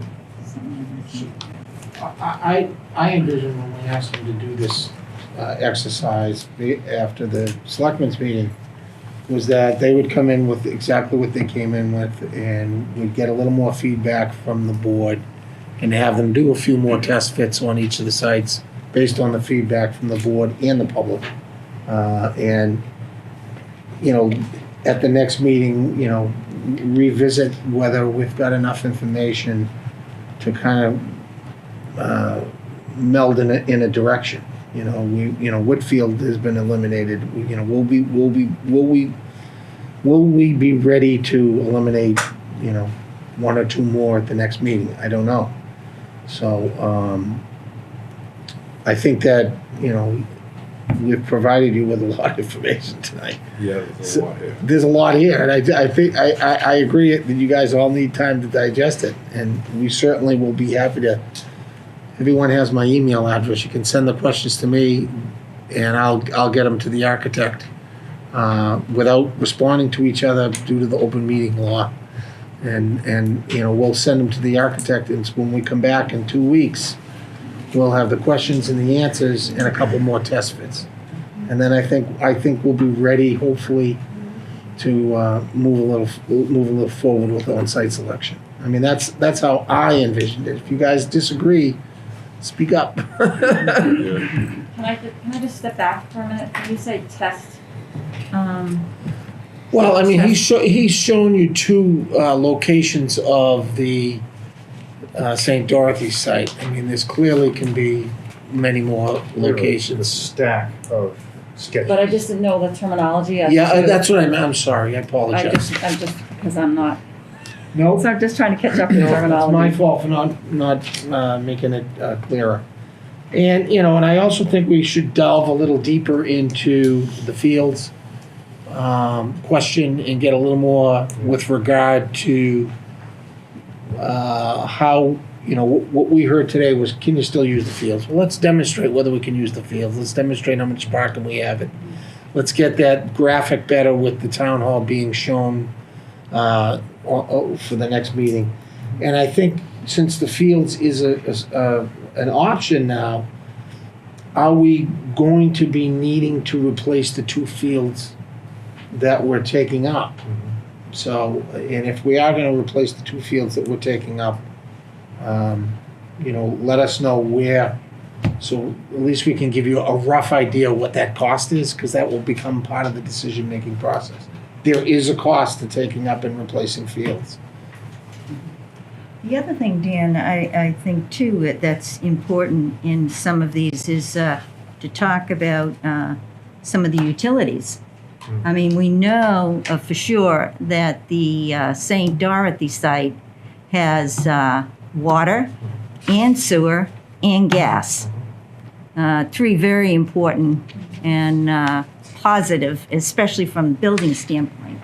Now, this site here, and I'm going to turn to my colleague here to the left. We have gas here? No gas. Okay. No, gas is down to St. Dorothy's. St. Dorothy's. Okay. We have sewer here. Yes. Yeah. So we have sewer on this site, no gas. But that isn't a very large extension to bring a gas line down here. To give you an idea, when we did the one from St. Thomas to the high school, back then it was 1,300 feet, I forget, but it was $85,000. So I mean, you might, you might not need gas, depending on the system that you're going to use. I mean, if we're using a VRF system, it's going to be not gas; it's going to be electric. If you're using a VRF system with additional perimeter heat, you're going to need a gas boiler. So those again are options that we'll go through. efficiencies and probably Yeah. gas Yeah. would be Yeah. preferred. Yeah. Yeah. Depending on the kitchen type as well. Right, kitchen equipment, the VRF, I agree with that, Yeah. but, So I mean, there's. I could go on till midnight. right. No. Just more information to be made available to, I agree with what Jeff's saying. We don't want to miss anything. We don't want someone to ask a question that we say, we didn't investigate that, or we forgot to look at that, and, Well, that was all in our criteria, that was our Right. qualification, so that's why some the of the things. subjective and the, Right, yeah, the exactly, objective part, right. correct. Okay, before we go to our discussion for upcoming meetings, I'm gonna reach out, we've got a lot of information here, and I'm gonna look for a public comment, because they've heard a lot, and they've been very good and quiet out there, so. Judy? Hi, Judy O'Connell, 11 Broad Street. I gotta use glasses at this point in my life, unfortunately, so I apologize. I wrote a lot of notes down. I'll try and be brief, and I apologize if I'm kind of spitballing all around, but as I was going through the slides, I started making presentation notes, so I apologize if it's a little fragmented. So from a project timeline perspective, talking specifically about the senior center, once you come up with a plan, and assuming you get both, how long do you believe the construction timeline will be to actually construct it once you have the green light financially to put shovels in the ground? We were anticipating 18 months, is that right? So construction? Yeah. Construction will be 12 to 14 months if it's a single-story building. But to fully design the building will take about six or 7 months. So you're looking about somewhere between 19 and 21 total months. Okay, I appreciate that. I think it's important. I think that's going to be a question as part of the PR. Just I'm going to make my own personal observations that people are going to want to know how long these projects are going to take to come to fruition as part of whatever public presentation that you make. On the graphics that you showed there, just as a point of reference for me, can you share for my benefit and for the public what the square footage is of the buildings that you're talking is an apples to apples comparison as you change from site to site. And then additionally, when I saw the two buildings on this particular site, respectfully stated, I know it's not to scale, but the town hall looked like a very small building, if you will. So I want to just know what type of sacrifices from a square footage standpoint we may be making with trying to look at those avenues. So, if I may? So, both good questions. The senior center is a little bit ahead of the town hall. So the senior center's program is 99.9% there. The town hall, we're at a really early stage, and we're also at a stage where we're getting feedback from every department and the school department. So surveys have gone out to make sure that the rough that we have is okay. So with that rough, it comes to a two-story building, approximately a 20,000 square foot footprint. So the reason it doesn't look as big is because that town hall has always been assumed to be a two-story building and not a single-story building, and that the senior center is a single-story building at the I don't know 16,000, 18,000 square feet. Roughly, they look the same on plan size because they are, but one's 2 stories and one's single. Perfect. I'd like to answer your first question directly. All of the illustrations for the senior center are actually the same 18,000 square feet. Perfect. They're different shapes, but they're all 18,000 square feet. And when you get to the very last page, it looks different. You get to zoom out. The size of the town hall site is so big, it's zoomed out so it's not the same scale. Sure. And so it's a little bit smaller. Okay. Yep. So then just moving along, and some of these are ancillary questions, and you may not have the answers, but just to get them out there. If we were looking at the senior center on the town green swing site with, I saw the stairs going up to potential parking there. Obviously, that's assuming that everyone is well enough to kind of navigate through that terrain to get up and down. That's one thing I observed. This perhaps through the chair to the town manager or even to the chair, is if you were to do the senior center there, would the Bazell Center still be for seniors and just be other programmatic design in that building and just be adjacent? And if you were to move to, say, a St. Dorothy's or even to this site, what is the intention for that building? Would it still stay a senior building and just be a satellite location? Something, but it's too early. It's too early to tell. We're building a new senior center, so we could. I figured as much. I just didn't know from other And I don't want to discussions. speak for the manager, but. Sure. I would agree. I think it's that's a decision that certainly has not been made, but whether it's repurposed, that's a decision for a later time. Fair enough. I just didn't know if there were any discussions that I might have missed. So I expected that would probably be the answer. If I may, to answer your first question. Sure. The parking for the swing school site, the parking on the lower level is to satisfy the needs of the senior center. Mm-hmm. And so those stairs and the ancillary parking on the upper level, we thought of as overflow for the high school. Okay. Because it's not, there's a greater likelihood that high schoolers will be able to take the stairs, all accommodations considered. Absolutely. And we wanted to make sure that the seniors would have parking on a single level. Makes sense. That's good entirely. So try to move as quickly as possible. I just want to acknowledge Diane Allen's comments about the utilities. That's an excellent data point to get out there because that is a relevant cost. We talked about the Jeff's point about other presentation models or test fits to share. I know it's not relevant to you as the seniors, but just senior center. But to answer your question from my standpoint, is if you were to look solely for the senior center on the site, which you did do, but solely a town hall building on this site, and if you were to solely do a town hall building on the St. Dorothy's site, to visually see what those buildings would look like. And I know that's not necessarily for this meeting, but public-wise, I would think people would want to see how a town hall could fit on St. Dorothy's as well. And if you just did a brand new town hall single building here, with this one potentially still in use, I think that would also be something that people would want to see. That's just my opinion. Stormwater management had been talked about, expansion had been talked about. I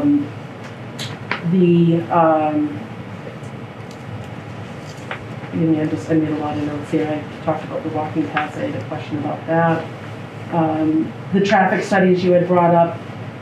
Regarding the senior center on St. Dorothy's and the talk about the egress, and I know we all talked about it in engineering things, just as a point of opinion, is that I'm concerned that you could get so far down the track and go to a meeting and have a data point of egress out of that side, and that could somehow affect your vote at town meeting because you have resident uproar about that egress point. So you can do all this magnificent work as a committee and have that one piece derail your vote on the town meeting floor because it suddenly becomes a traffic issue for people, and the whole substance of the project almost gets lost in the shuffle because people are so concerned about how it's going to affect their day-to-day.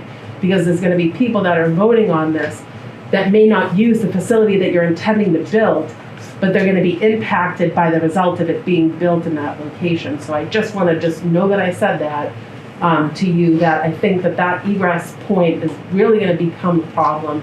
And the other thought that I had is I understand you're going for a dollar allocation. If you want to build it, you want to do the whole package. Maybe you consider, if you know, this is in your purview, is maybe you don't open it up, get it up and running, and see if that egress is even in fact needed. You can always do that down the line if you find that it's just not working with a one in, one out scenario. I think the points about sidewalks, I think the site distances there in terms of pulling out, from a pedestrian standpoint, I'm certainly not an expert, I'm not an engineer, I don't work for DOT, I'm not planning to, but I really just want to make sure that that doesn't get lost in all of the big picture stuff, that one piece could be the one thing that sees this get voted down on town meeting floor. And that would just be catastrophic for all the effort that all of you people are putting in. Which I think that's a great point. And I think the Leo or Marco might have commented that it could be pedway also, and the driveway could be in and out right there at St. Dorothy. So that was looking at it, or so you would not have anything there whatsoever, and we could do something along that. So, but very good point. So I just, Do you think those type of issues will be fleshed out in public forums? 100%. Having been to, I mean, I can't, there are other people that have been in this environment longer. I mean, I'm born and raised here, but they've been part of other projects. I've been a part of large projects. Sometimes you can get one personal item. I mean, projects could get voted down on the Swain School just because they're passionate about a 4th of July celebration and accountable. We've seen it happen, the message boards. And, you know, I don't have a crystal ball and I can't get into the minds and mouths of other people, but people are attached to the history of the town, and they feel, you know, that they're used to things being a certain way, and people don't always embrace change at the same rate and at the same time. So it might be no or not right now, or it might just be a hard no. And you kind of want to flesh all that out. And so that's what part of the Board of Selectmen comments, and I appreciate you taking our feedback the way that you did, is that we're just anticipating all the roadblocks that we might have. And it could be something that, you know, from doing this every day, and this is what we all do for a living, you know, we almost could unintentionally gloss over something that becomes a huge issue, and it just sidetracks everything. Just like how the Board of Selectmen meeting kind of got a little sidetracked too, because we're anticipating a resident having a concern about traffic, because they may not be using the senior center. They'd love to take care of their seniors, but if it means it's going to extend their commute or make it problematic, or you're a resident that's lived across from a wooded area that now has cars coming out constantly with headlights at night, looking into your living room window while you're watching Jeopardy, suddenly that's an issue. And then they all talk to one another, and now with social media and message boards, it can go viral through the town. And for what it's worth, I mean, 1,000 to 1,500 people are the movers and shakers. If you look at any major vote that has taken place on the town meeting floor, whether it's a new high school that people were lined up to get in, there's 1,500 to 2,000 people that are the movers and shakers that are making town meeting decisions. That's the participation rate, even though we have 23,000 people. So you have to get at all of those hot button items that could be the means for you to get a non-prevailing vote. And so these are an egress in that area could be enough to just take everything off track.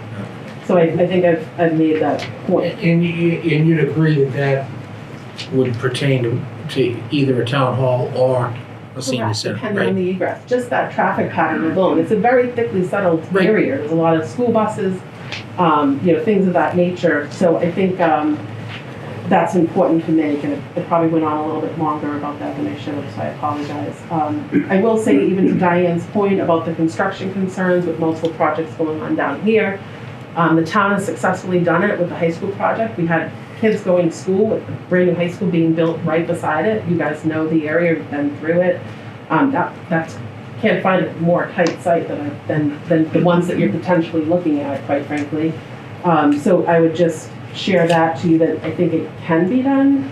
And then the last piece, there's other things I could bring up, but I am concerned just in general about building heights at either the Swain Green, not so much on Main Street because it is a main street, but yes, you have residential around there.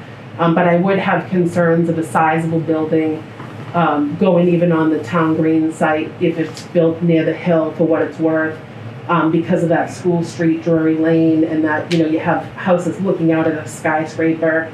I don't want to bring up other projects in town, but there's one being built that even I, with elevations and retaining walls in the northern part of Wilmington, I never expected a 2-story building to look of that magnitude.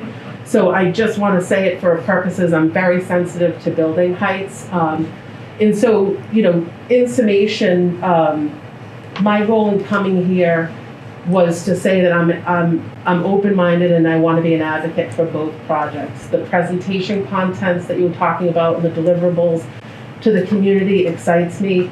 It excites me of what you're willing to do to even communicate with the Board of Selectmen, because I want to, as a layperson, as someone born and raised here, as a resident, as a member of the Board of Selectmen, I want to get invigorated and inspired by your projects, and I would want to go off and be an ambassador for something. And whatever you can do, a picture says 1,000 words, 10,000 words, whatever you can do to put that narrative into my mind, into the residents' minds, is only going to advocate for your brand and for your vote. And talking about some of these pitfalls and some of the everyday layperson concerns that are separate from the T's and C's of an engineer or a builder, and kind of make it like a Channel 5 or a WCTV infomercial, is how these projects are going to be successful.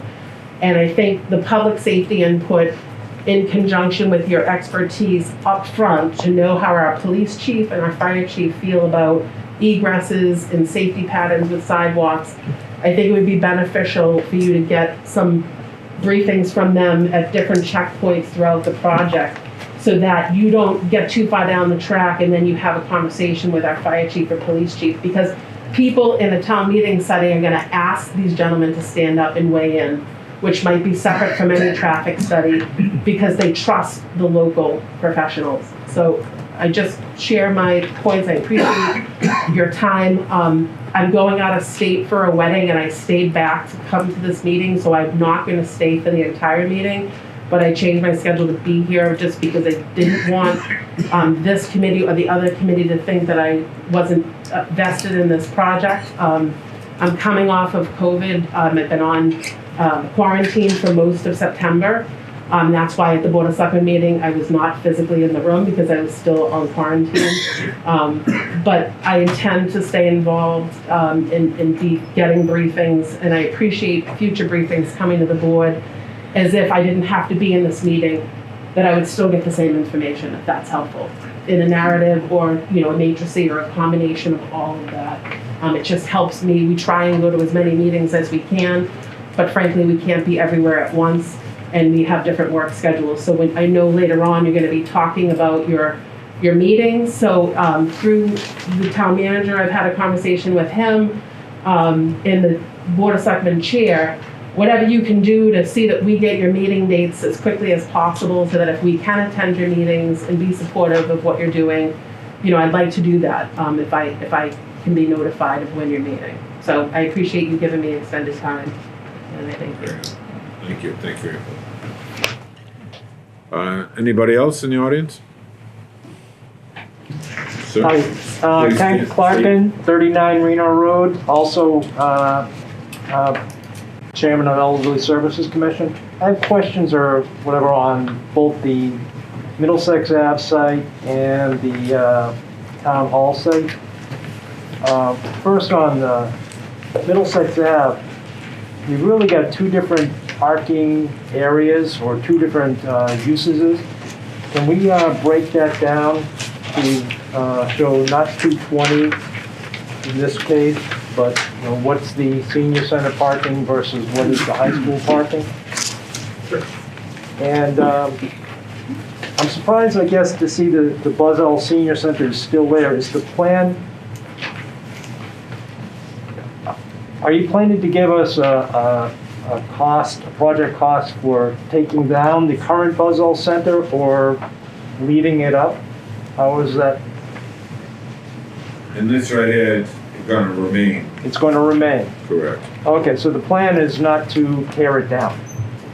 Okay. Not at this point. All right. So on the Town Hall site, we've got a,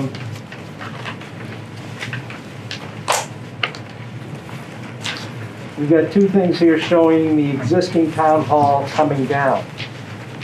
And then a third one where it's going to be a shared site, Town Hall, School Administration, and a senior center. And the senior center will be out on the field somewhere. The existing town hall would be removed. So if the Town Hall project does not get voted at town meeting, but we have already down selected this site as the future senior center site, there will be no funding to take down the Town Hall. But also, there won't be any funding to expand for additional parking that probably would be needed in where the new Town Hall would have been. So, are you going to give us like a range of prices or designs showing additional parking over the 160 that's currently listed there? If I may, the basic layout that we showed for the dual use on this site was strategically designed so that if this new town hall doesn't happen, the parking required for the senior center is provided adjacent to it, and in addition to the parking that is already at the town hall. So the overall parking quantity would increase to satisfy the new building. Okay, so the 160 is the senior center parking, but there would be the current 78 spots that's at the town hall. That's correct. In addition to that. So maybe that should be put on this as... I agree, that's a good point, thank you. Yeah. And, yeah, this one feels like we need to do, before, middle, and after in those contingency kind of diagrams. Yeah, we'll explore that some more. I think that covers it. Thank you. So, yes. I asked this once before, but I have a follow-up question. The underground storage tank that's here, has anybody checked to see if it's leaking or has leaked in the past? Yes, that tank has been tested. It's actually been drained out completely. The old fuel storage tank, it's been completely drained out, and it's going to be part of the removal process. We're using above-ground storage tanks right now to feed this building. That would be another cost to remove the town hall? Correct. Okay. Yeah, we go through. And it has been tested, he said. It has been tested. Yep. Oh, no, it hasn't been tested. You asked, of course. Yeah.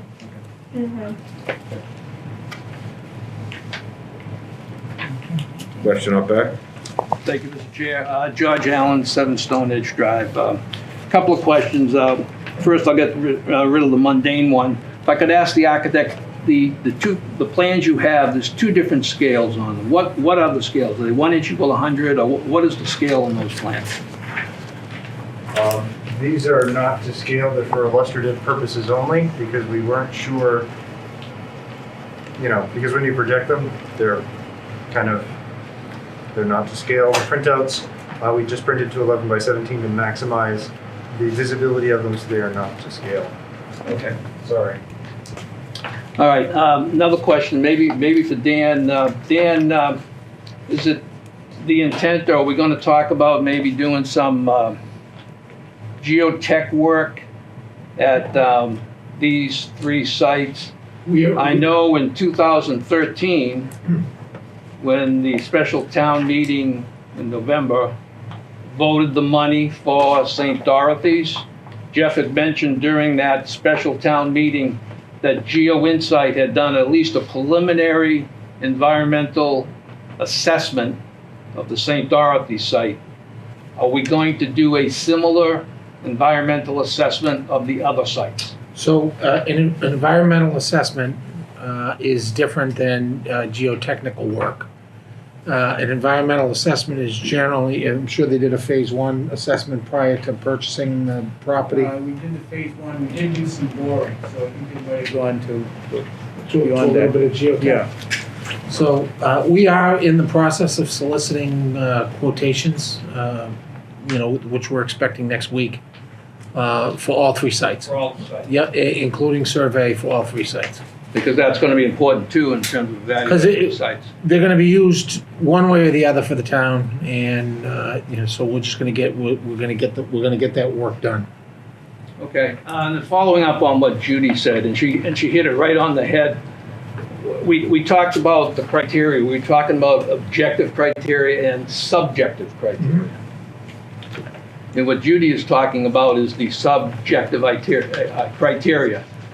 For example, what are the people, where are the potential conflicts in our project? What people are we going to impact negatively? And at one of the first meetings, I know Paul Malorani mentioned the Whitfield School site and the soccer field at that site. That is the driest soccer field, Paul said, and that's the one that's used in the spring. Now, that was one of the things, but not the only thing, that ended up getting the Whitfield School taken off the list of viable sites. There are obviously others, traffic, location, and so forth. But that's something that needs to be considered, as Judy said. Now, at this site, and I heard Dan just say, about the fields being in play,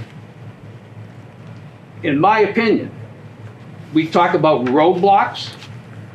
If those fields are in play, and that is going to be part of the discussion, you talked about people, 1,200 to 1,500 people coming out to vote. You're going to get people that are going to be upset at any activity that's going to impact those fields. So I think that's something that we need to be aware of. I think it was Greg mentioned at the site down the common, the carnival. Again, that's something that we need to be aware of.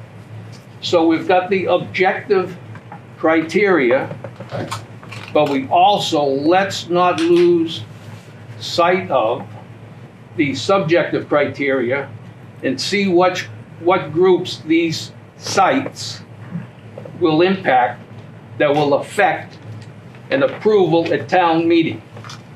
At town meeting, you're going to need 2/3. Because I assume at least part of this project is going to be bond issue. So to get 2/3, we can't have the Pop Warner people against it, the soccer people against it, or any of the other groups against it. So that is something that needs to be kept in the back of all of our minds. The objective is to get it voted at the appropriate site. We can find the appropriate site, but if we've got opposition, you're not going to get it voted. So what Judy said was right on, and I think we have to keep that in mind. Thank you, Mr. Chairman. Okay.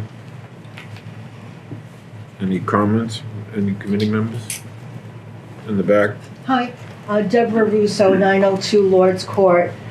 Just a couple of quick questions. Dan, I heard say a couple of times that the senior center project is actually a bit ahead of the town hall project. And so I'm wondering if it's the case that it's ready to go, will it appear at a town meeting before the town hall appears at a town meeting? Is that possible? certainly possible. We're not gonna go to town meeting until we're ready to go to town meeting, and we've educated the public on the positives and the negatives of the project. The warrant is put together by the Board of Selectmen. When we think we're ready, we'll ask the selectmen to put it on a warrant. I couldn't tell you, sitting here today, whether they'd be together a year apart, 2 months apart, I can't answer that question. But today, I can tell you that, you know, there's a lot more work to programming the town hall school administration than there is to a senior center. And they're gonna lag a little behind, and we've known that all along. These were always staggered projects.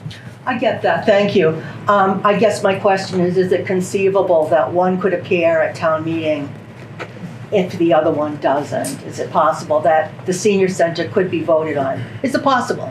It's possible. Yeah, anything's possible. Okay. If that's the case, because one group that I don't want to overlook, I mean, of course, we want to take everybody's feelings into consideration, but I don't want to overlook the seniors, because this is what, you know, this is really about. So I'm looking at page 7, which has the town hall and the senior center on the same piece of land at the existing town hall site. And I'm thinking, holy smokes, what a disaster if the existing town hall stays the existing town hall and people have to get through all that in order to get to the senior center where the outdoor activities and the patio are right on the parking lot that people are going in and out of to get to the field. To me, it's a mess. I'm sorry. I mean, you did a great job with the design, but that, as a senior, I hate it. And again, I'm thinking, if it's conceivable that a senior center could be voted on and a town hall not voted on, wouldn't it be wiser to choose a site that doesn't impact the town hall at all or the common? That just makes sense to me. That's it. Thank you. Thank you, Mr. Chair. I do appreciate these renditions, and what you've shown here for us. I didn't hear the committee speak of probably what I would consider the best two options, and that's the first page and the second page, which utilizes the town hall for the senior center. In particular, the first one. It shows a building with expansion to the side.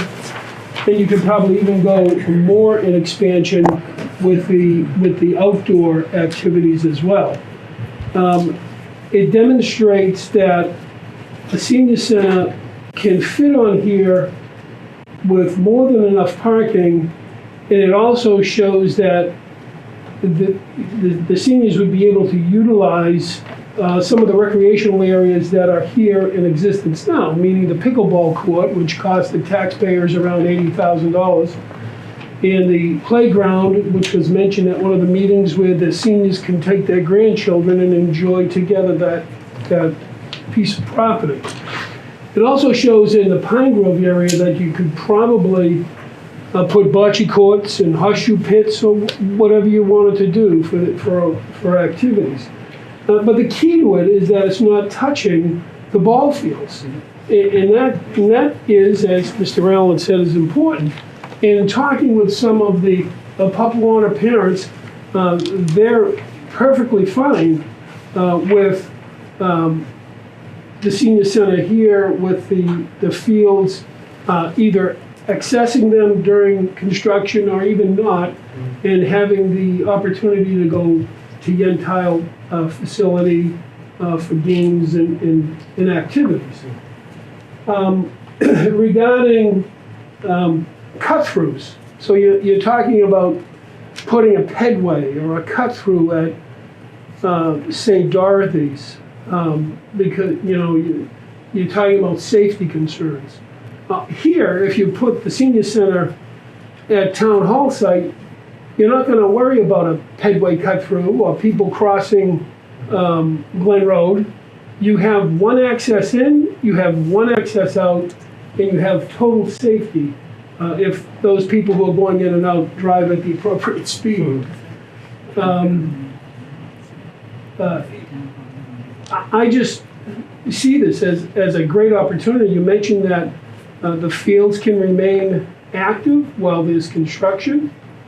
And I would like to see the town hall located at the St. Dorothy's property, which is more visible, right on Main Street, for the business of the town. I could only imagine that. I know you mentioned the senior center comes first, the town hall comes first, the chicken or the egg. I would certainly hope that the seniors would support the town hall. With the senior site here, they would support the town hall. But that's just my observation. And the other thing about activities, so the seniors would be during the day for the most part, maybe 80% of the time. I know that Terry had mentioned she wanted to start up some night activities. But I believe it's 8 to 4:30 for the most part for the seniors. They don't have weekends using the facility. So that really clears up this area for activities of the youth so that they can have the Little League games and the soccer games and the Papuana games, because essentially the senior center will be in darkness after 4:30 for the most part, and that would open up this parking accessibility.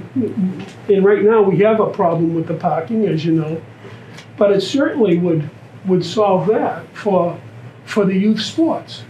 And you're talking about potentials of, a new field house for the kids and maybe a basketball court that the seniors and the kids could use. So I think this is a great rendition. I think this first page, you nailed it. And I was a little disappointed that the committee concentrated on page 7 with the 3 uses. I mean, let's face it, that's probably the one that's out.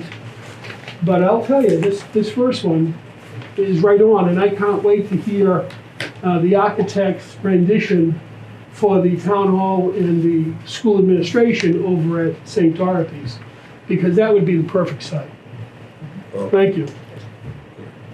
Judy? Can I just ask one follow-up, just for it just begs the question, is can I get an answer from the committee, just for my own knowledge, what drove people to select this site versus, the St. Dorothy site versus this site for the senior center? If I can get a little feedback as to what drove that mindset. I know the matrix score drove that. I know there's a multiplier. I looked at all of that. Was there any part of that decision for fear, maybe that's not the right word, that if the town hall project didn't get approved, that you would have 2 buildings on the same site? Or is there some, if you would have to your question, I mean, I was just going to say, I don't want to speak for anybody else, but that is with the town hall removed. Correct. So you're talking about phased construction here. You have the senior center being built here at the town hall site while the town hall is still operating, so it can be built like we've done at the high school. We removed the gym. Kids went without gym for a few years, but then we would have to build the new town hall at a different location, and that's if it gets approved. So what do we end up with here if we put this and we do not get that approved? So I just want to know if that's what drove the decision, where if you had your wish list, taking the town hall out of the equation, if you pretend the town hall is not here, and I know that may not be fair, but I'm just going to ask the question anyway. If you had your choice to choose between these 2 sites, as a senior, a member of this committee, a Terry Masiello who is so in love with her job and her people, where would you pick it, and where would you put it, and why?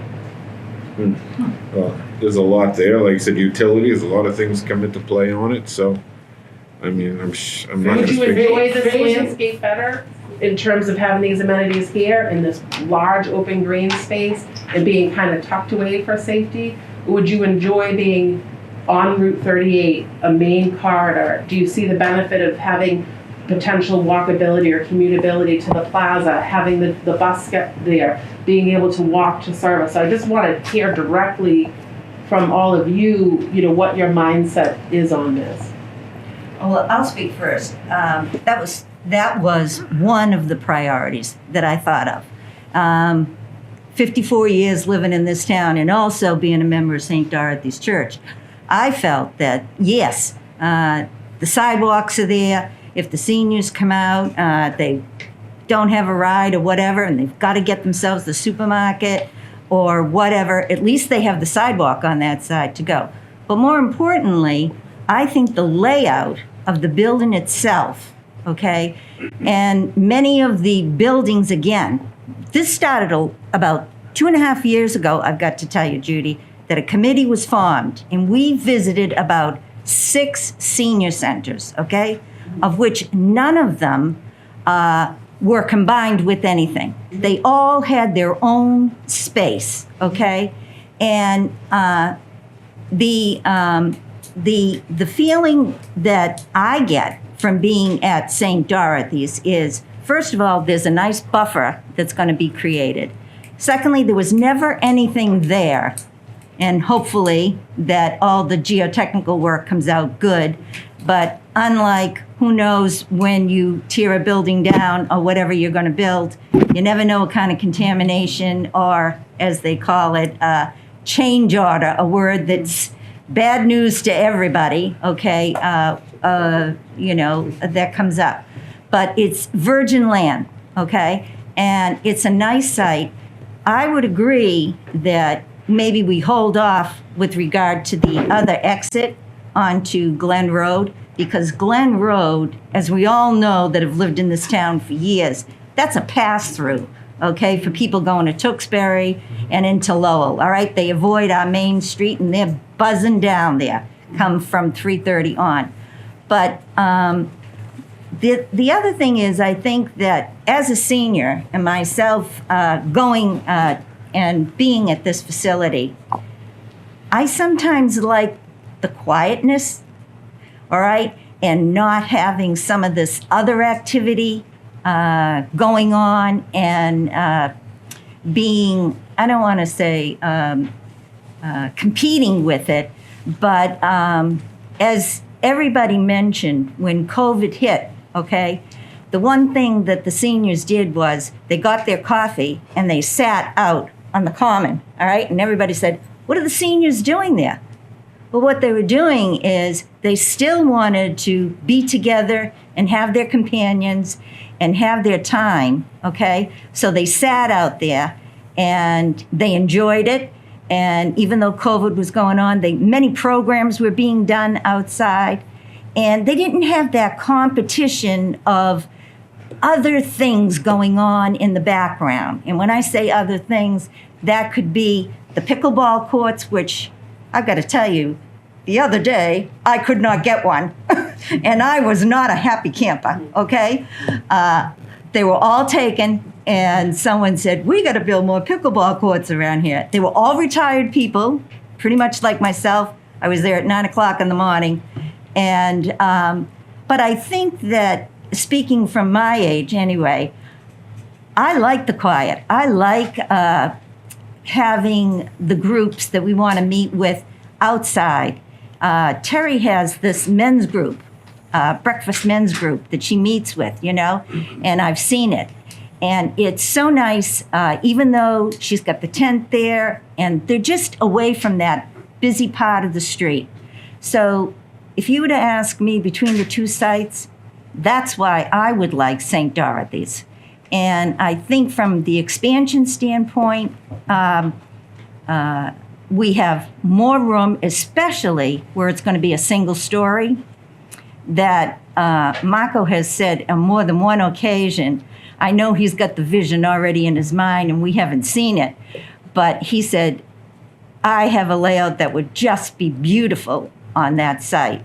And from the ones that we have seen that they've designed, I'm very anxious to see what that will come out to look like. So that's my opinion. But you are correct that the multiply had faced construction as a concern, which affected Glen Road on both Town Hall and on the senior center. And I bring that up because I think public people are gonna ask the same Right. question, so you're gonna be asked this probably many times. The design is filled in the matrix. The committee commented, but the design is filled in the matrix. So we didn't individually fill out the matrix. You know, the design is looking at each individual project, filled out their columns individually. Okay? Thank you. Okay. Judy O'Connell. Judy, you've got 5 people sitting here. We're certainly movers and shakers. You got a decision budget? What do they think? I'm asking everybody in the room, anybody. Well, I'll tell you what I think. I frankly don't care if the center because the house gets built soon. Okay. Because the reason is, if you build the town hall here first, if you build the town hall first, and the city center becomes second, that's going to delay the city center project by years, and we've waited years. You know that in the 2013 meeting, 2013, that the first thing that was mentioned for the use of St. Dorothys Site by the town manager was a senior center. So keep the faith with the seniors. Let us have our building first, and then put the town on where we went to. Thank you for that feedback. Thank you. But ask members here too what they think, as long as you have us here. Yeah, I mean, anybody that wants to share, you know, one site versus the other, I think it's good feedback. I mean, this is almost a public feedback in and of itself. You know. Thank you. And just speaking from not a member of this committee, but as a selectman, this tonight's been awesome, and there's a lot of good questions that have been asked, a lot of good input, and obviously the visuals help a lot. You know, for my own personal decision, and again, like I think my colleague just mentioned, a lot of the questions that we get when we're out around town. But one thing that was mentioned a couple times here tonight, so I feel almost obligated to mention, is that clearly I'm in no position to speak for the organization, but I am a Papuana parent, and myself, my 2 daughters are now members of Papuana, and we're proud members. But in having spoken to those folks over the last couple of weeks, specifically about this, as we're standing down at the fields, as we're sitting at the games, is that number one, I think they all recognize that they are at their smallest ever in terms of population and size. And number 2, a lot of the feedback I got was to say, hey, we're taxpayers too. We want to know what the cost of these things, what's the best bang for our buck. And again, having spoken to a lot of their leadership folks over the last couple of weeks, is that they're very, very reasonable folks, and I don't want to speak for them, but they recognize that their population has decreased significantly. We hope that will change. But then one thing that stood out to me is that taxpayers first. They want to see what's the best bang for their buck, and they're very, very reasonable. So, you know, perhaps it's even we invite their to get feedback directly from their president, because I certainly don't want to speak for them, not on the board, but I just felt obligated to say that as a Papuana parent, that they're clearly aware of what's going on. They've been watching, and nobody's cut me off at the legs at the practices. So well, there's a lot of consideration that we have to, look at here. Obviously, for all residents involved. Growing up here, I've had my own opinion what I thought this area could be. You know, I've even thought of it as a rec center. Where the recreation department is down here, and during the summer when our schools are full with our CARES program and the rec program, this could be concentrated. They could all be down here during the summertime. Imagine the summer camp you could have with the kids down here for working parents. So there's just a lot to be thought about, you know. So I just wanted to mention that because it has been mentioned a few times. So. Right, absolutely. It's so true. I went to first grade in this room. Yeah, my wife I'm also. sitting here 48 years later, you know. Yeah. Yeah, it's amazing, you know. Right. Okay. Just one thing as to, you were asking Judy as to some of the seniors and their point of view as to why St. Dorothy's in questioning the property here. And one of the things is they're very concerned. They've voiced their opinion, extremely concerned. I believe it's also Little League that plays here too. Right. And in fact, several of them, the people have made sure that they've driven by as to checking the parking when those events are going on, and they're kind of like, they don't want to step on anyone's feet. They don't, just as you're saying, take that opportunity of, my gosh, are we gonna, saying that we want to be on a certain property where there's fields and where kids and their parents want to be and have one against the other. Nobody wants that. So that was one of their, and just in discussing with people that come to the center, overall discussion, the focus group, that's their main concern is they want to make it as easy as possible and in a location that they're not rocking any boats, but they're getting a place that's new and someplace to go. Sure, and I can understand that. I mean, I would see it if there's other purpose, to your point, of having athletics going on. Granted, it may be at offset times, but in their mind, from what I sense I'm hearing from you, is they see it more as a mixed-use facility versus a standalone entity that's all senior related and essentially, a flagship location for elderly services. And the goal is with a new senior center, we have to keep in mind, we want to make a new senior center a bigger place because it's very hard to have several programs go on at the same time. There's not enough space to have several things going on. One, the activity, the size of the activity, and number two, parking. Parking is a major issue. So, I think that's also a thing that when we have a new senior center, that means they'll be able to provide more and enhance programs and more at the same time. Instead of just having one event that takes up that large room for approximately 100 people, would actually be able to have over 200 people in the center at the same time. And that's what they're really looking forward to, is to be able to expand in those programs, whether it be during the day, during the night, or even potentially for the weekends. These are things that they're thinking about. So that's some of the questions. So to that point, so since it was originally approved for this whole process to happen, there's been a considerable amount of time.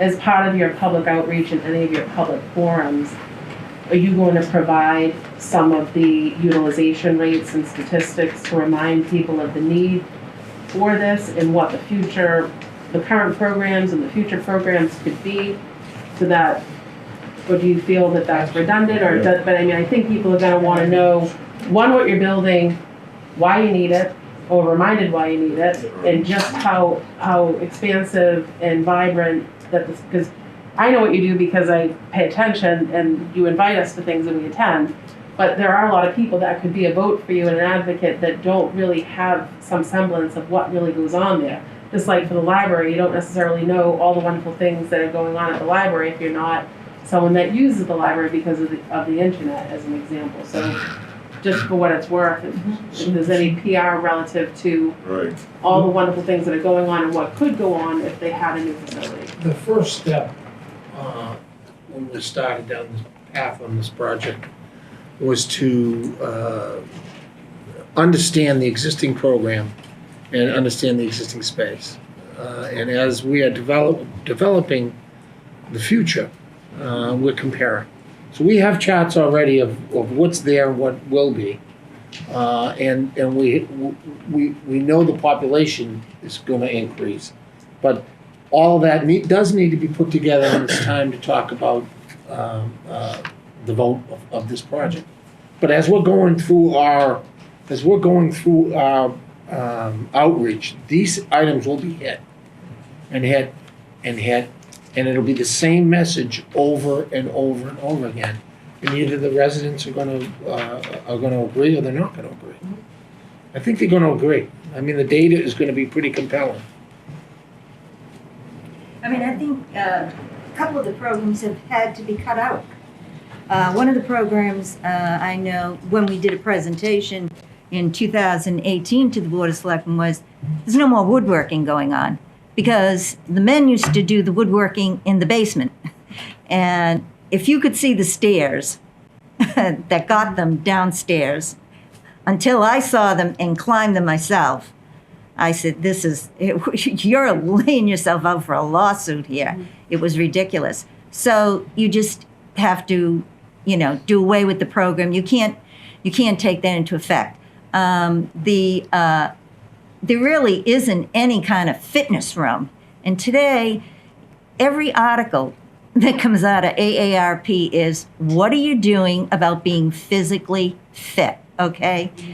And there is really nothing there for physical fitness, okay? And it is a big part of being healthy and staying healthy. And I think some of the other things were, we want to have speakers come in, okay? So we want to have that technology to be able to have these speaking events where you could have this go on and yet have something else going on in another area. I think the other one, I think, Terry, was with regard to the ceramics. And ceramics teacher was so concerned about where the firing machine was, the ceramic machine was going to be going, and the new rules and regulations and everything. Right now, they're working on them outside, believe it or not. And then she takes them all in, one by one, and then she brings them in when no one's there and fires them up, okay? So, and then when we looked at all these new buildings, how they build them, the things that they used and things they took into consideration, we came back and we saw how antiquated, yet the fabulous job, I really have to hand it, is to Terry. I mean, the days that she has these handouts of free lunches and there's always holiday giveaways and everything. The cars are down the driveway, down in front of St. Thomas Church. And it's amazing what she does with the space she has to keep everybody going. But time and time again, what you hear is, couldn't park. So I said, forget it, I'm not going. Couldn't park, forget it, So those are the things. But those are the things, like Dan said, that are going to be justified and are going to come out. And you're right. That's what you have to, because social media will do a number on us, and it isn't going to take much. Absolutely. Thank you. Mr. Chair, Thank you.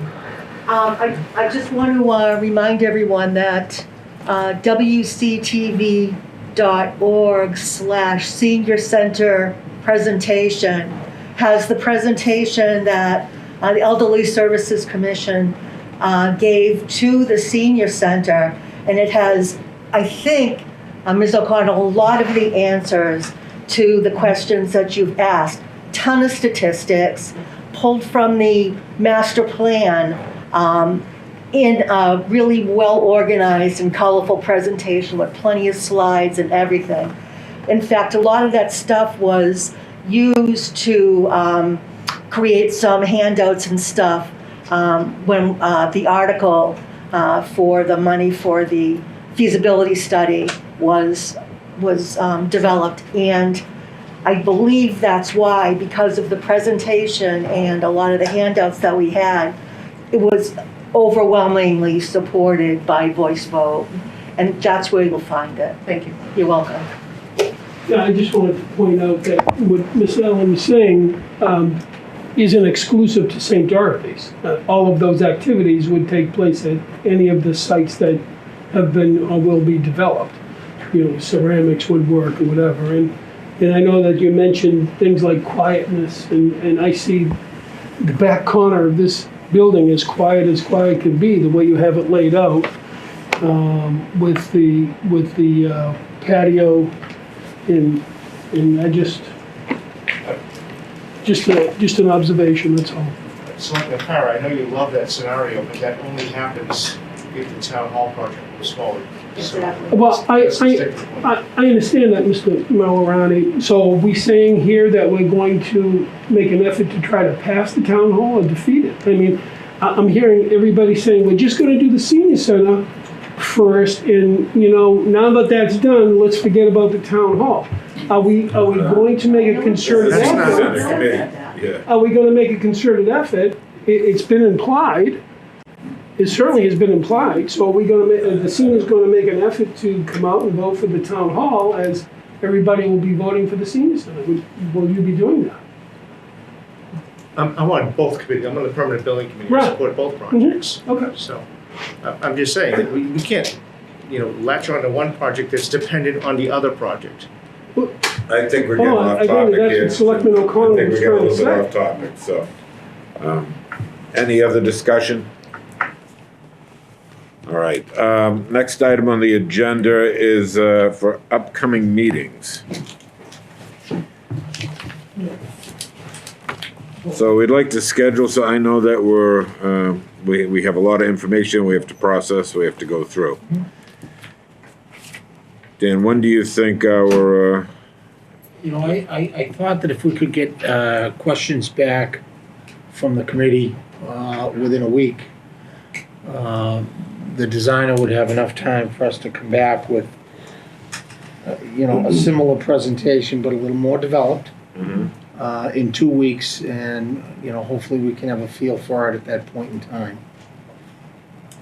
So you're talking about the 19th? 20th. Oh, wait a minute. 14 plus Today's the 6th, the 20th, okay. I have a conflict. We have the Wildwood School meeting. No, the school committee meeting is what, the 18th? The new Wildwood School. That's a Wednesday? Yeah, I have a conflict that night as well. Yeah. The 21st I have open. So just before we latch on to a date, is the intent to try to establish a consistent date, whether it's the second Monday of the month, a second Tuesday of the month, the second Wednesday? One of the things I think would be helpful in terms of making sure that the Board of Selectmen and others are aware of when these meetings are, is if we can lock in a particular day of the month, so to speak, and if it's necessary, if we need to have meetings in the interim, then so be it. But at least if we designate a particular time of the month, then everybody around the table Good can point. agree. The manager brings a good point. Also, I didn't mention that WCTV, who's graciously helps us here by broadcasting this, they would like at least the 7. It's not as easy to get this. And first one, I think we need to have the discussion on, you're talking monthly. We need to meet every other week to develop this project. Right. We're not gonna be able to meet monthly, otherwise it's gonna take years. Right. So does Wednesdays work? Do Thursdays work? Good for me. Wednesdays work? Generally Depends on the Wednesdays. one now. Thursday's a little better. What day? Thursdays, Tuesdays and Thursdays? Thursday? Well, except for, once we get into the budget season. Right. Oh, that's right. Tuesday and That's right. Thursdays Yeah. when Wednesday. department heads meet with the Wednesday, finance okay, yeah. committee and. I'll make sure I make Yeah, it we're work. probably gonna run into that with the other committee too, so, I could do, Wednesdays except to the 20th. which would be Yeah. every other, so it would be Wednesday meeting night, so, because with both committees, some of Right. us are on both, it would be WCTV's doing school committee meetings though, just, that's one thing to put on Wednesday nights. on Wednesdays, Yeah. school committees, okay. Yeah, it is, what is it, the second Wednesday of the month, Yeah. I think it is, or? What if we Twice did a the month. first, Twice a month. First, Yeah. if we did the first and third alternate? first and third. From- Yeah, from opposite of the the- selectmen's Might have to meeting. go doodle poll again the on this. I don't know. Wednesdays? Yeah, I might have to send that out, all right, why don't I send out a poll, so everybody can see it? Well, should we, just for purposes of tonight, so we can have another meeting, let's see if we can at least lock in one for the next one. In the meantime, do a poll on what works going forward. The 21st would work better for me, because I have a budget meeting on the 20th, which is Wednesday. I can do the 21st. 21st? I'll do the 21st. 21st works? Yep, All right, same time, yeah. 6 o'clock, and I'll Yeah, check it's- the availability of room 9. Or can you do that, Chip? October 21st, that's not too soon for you guys? That's Perfect. But we're asking you to give us comments within a week if you can, Yeah. okay? Send them to you, Dan, or send them to George? You can send them to me and I'll forward them on. Okay. Fine, however you want. That way, All right. Just don't everybody's talk got to each other. And I guess the other question. no is, deliberation. To what degree should this information here, we want to try to make as much of this public as soon as possible. Should we be perhaps putting this up in some manner, electronically on our website, again, to the point that we talked about earlier about getting information out to people so that they're seeing it as it's being developed. Again, I'm kind of thinking on the fly here, but is there a mechanism where we can, as these types of things are coming out, get them out there and then have a mechanism where people can comment? You publish draft minutes? No. No, just finals? Yeah. But I was gonna say, because you can always publish it with draft minutes. can I just, my concern that if say the things that we're discussing tonight, without that, as what Dan was speaking of in the beginning, the history and who's on the committee and what's happening, that we might confuse people more with putting this out of what we discussed tonight per se, without that history piece and who's Can you involved have in the that, Phil? program and that type of thing. Sorry, can you have that for the 21st? Like have those things we should be putting out? I expect by the 21st to us to issue 3. Oh, So that on the 21st, we can go current with meetings immediately after the meeting. So, I mean, we've got all the formatting done. I need to get a little more history out of George for number 1. I've got number 2 already written, but it comes after number 1. And number 3 is a little bit more subjective, and I'd like to, just send it around. But once we get that done, there's no reason why they can't be put out. And we'll start with the graphics. It's hard. It's really, really hard to put all the information we just did in 2.5 hours in an 8.5 by 11 or 2 8.5 by 11s. It's hard. She just did. Successful. Dan, You haven't seen my minutes yet, but thank you. We're not seeing her minutes. We don't know if she's going to help us get the vote the way she writes them. So, I'm so these objective. questions that we're gonna send to you, be a little more specific. What types? Well, you've got a lot of information. Selectman Kyra, Selectman O'Connell. They brought up some points. I mean, are we going down the wrong path? Are we going down the wrong path on some of these? Should we be looking at page 1 and page 2 a little closer? Would you like to see page 1 and page 2 developed in a different manner? Those type of things. I think we need to flush out. I think what we learned from the Board of Selectmen was they want us to flush out every possibility possible before we go too far down the path. And I think they're right. But even to that point, even tonight, I mean, 2 of these have risen far above one of the others, tonight, 2 of these locations, I think. So just tonight's discussion alone, I think For the residents. senior center, I would agree with you. Yeah, for Right, residents who are I watching do. tonight, I think there's no question in my mind, one's falling way behind. Right. Just my opinion. And I think, I happen to think at the next meeting, we're gonna probably have dispensed with another one of these sites, and we're gonna be making decisions, or at least making recommendations for decisions. If I may, I'd like to make a request of your comments to be things that you'd like to see different or added to or changed for each of the sites. So that helps us as designers the most. Not just could you turn the building this way or that way, but could you enlarge the outdoor activities, or could you connect this thing with that thing, or how does it work when this is built? Those kind of questions are really helpful. What I'd like to see you do in between meetings is contact the fire department and walk through the 4 sites with them. I happen to think that one of the St. Dorothy's will not pass public safety muster. It's not gonna make it. I'll have a conversation with the police chief and the fire chief. Yeah, I mean, we can do a quick Zoom with them, pop them up, and they'll be able to That's tell us something I'll whether we're talk to going down the right path. They'll never agree because it's not fully developed, but they'll be able to say, hey, yeah, you guys are going down the right path. Here's what we normally look for. Yeah, Lee, one of the questions that I intend to send off is if you're on page number 4 at the St. Dorothys site, if you could reposition the senior center, so if you came off of Main Street, you were looking straight ahead of it, it was backing up to Glen Road, maybe away from those houses. Would that mean that the possibility of, to the right of the senior center would be all that, what do we use, the arm area, I forget what the term we use. Dogleg, thank you. Would that be directly to the right where the outdoor space could be? Or, I guess, so that's one of the email questions that I can already envision that I'd like to send off. I'd like to see more variations of it on the St. Dorothys site, positioned in different ways that might be advantageous. That's perfect. Yeah, absolutely. And I was actually just looking at page 1 Dan. and hiding right here. Should we try to go out for another meeting? Glen 2 Road weeks Berry out from Bog the- Trail. You think I want to dig into that. So because that's instead of actually just that's the corner of the site. do another one on the So, 4th? yes, absolutely. We Great should do it every suggestion. other week until we're done. That would be the 4th. That would be the 4th of November then. Yeah, November 4th, So we do the 21st? And then we got the 21st. I don't know everybody's availability on the 4th. I'm just looking up too. That's a Thursday also.